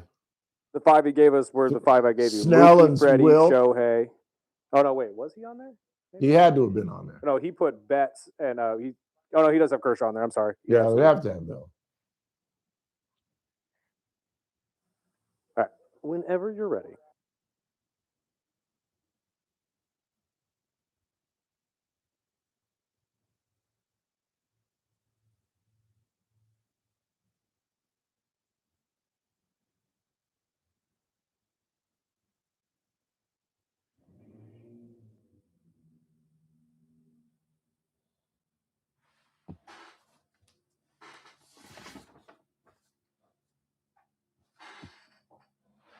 Three, 2, the innovative educational opportunities that Dr. Steven Bloomberg? I wanted to say Spielberg. Bloomberg? Steven Bloomberg. 3, 2, The innovative educational methods that Chancellor Stephen Bloomberg are using. What the hell is wrong with me? 3, 2. The innovative educational methods that Chancellor Stephen Bloomberg is using, like dual enrollment, where high school kids can get their junior college degree while in high school, the Dreamscape learning using virtual reality, and the College Discovery Academy, where 4th through 8th graders are going to be on the BC campus this summer. This is truly advancing education. 3, 2. It's that man again. Look what's coming up on the Friday TRBS. Well, it's a Friday, so Rick Bentley and Kernak the Magnificent, Brandon Lang with his NFL picks, and Dodger historian Mark Langell. All that and me at 3. It's TRBS, News Talk 96.1 and AM 1180 KRN. I'll see you at 3.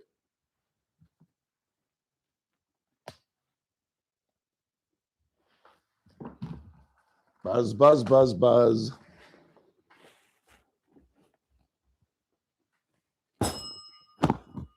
May improve their credit scores by as much as 200 points. I know from the bottom of my heart that I'm making a difference in the lives of the people we help.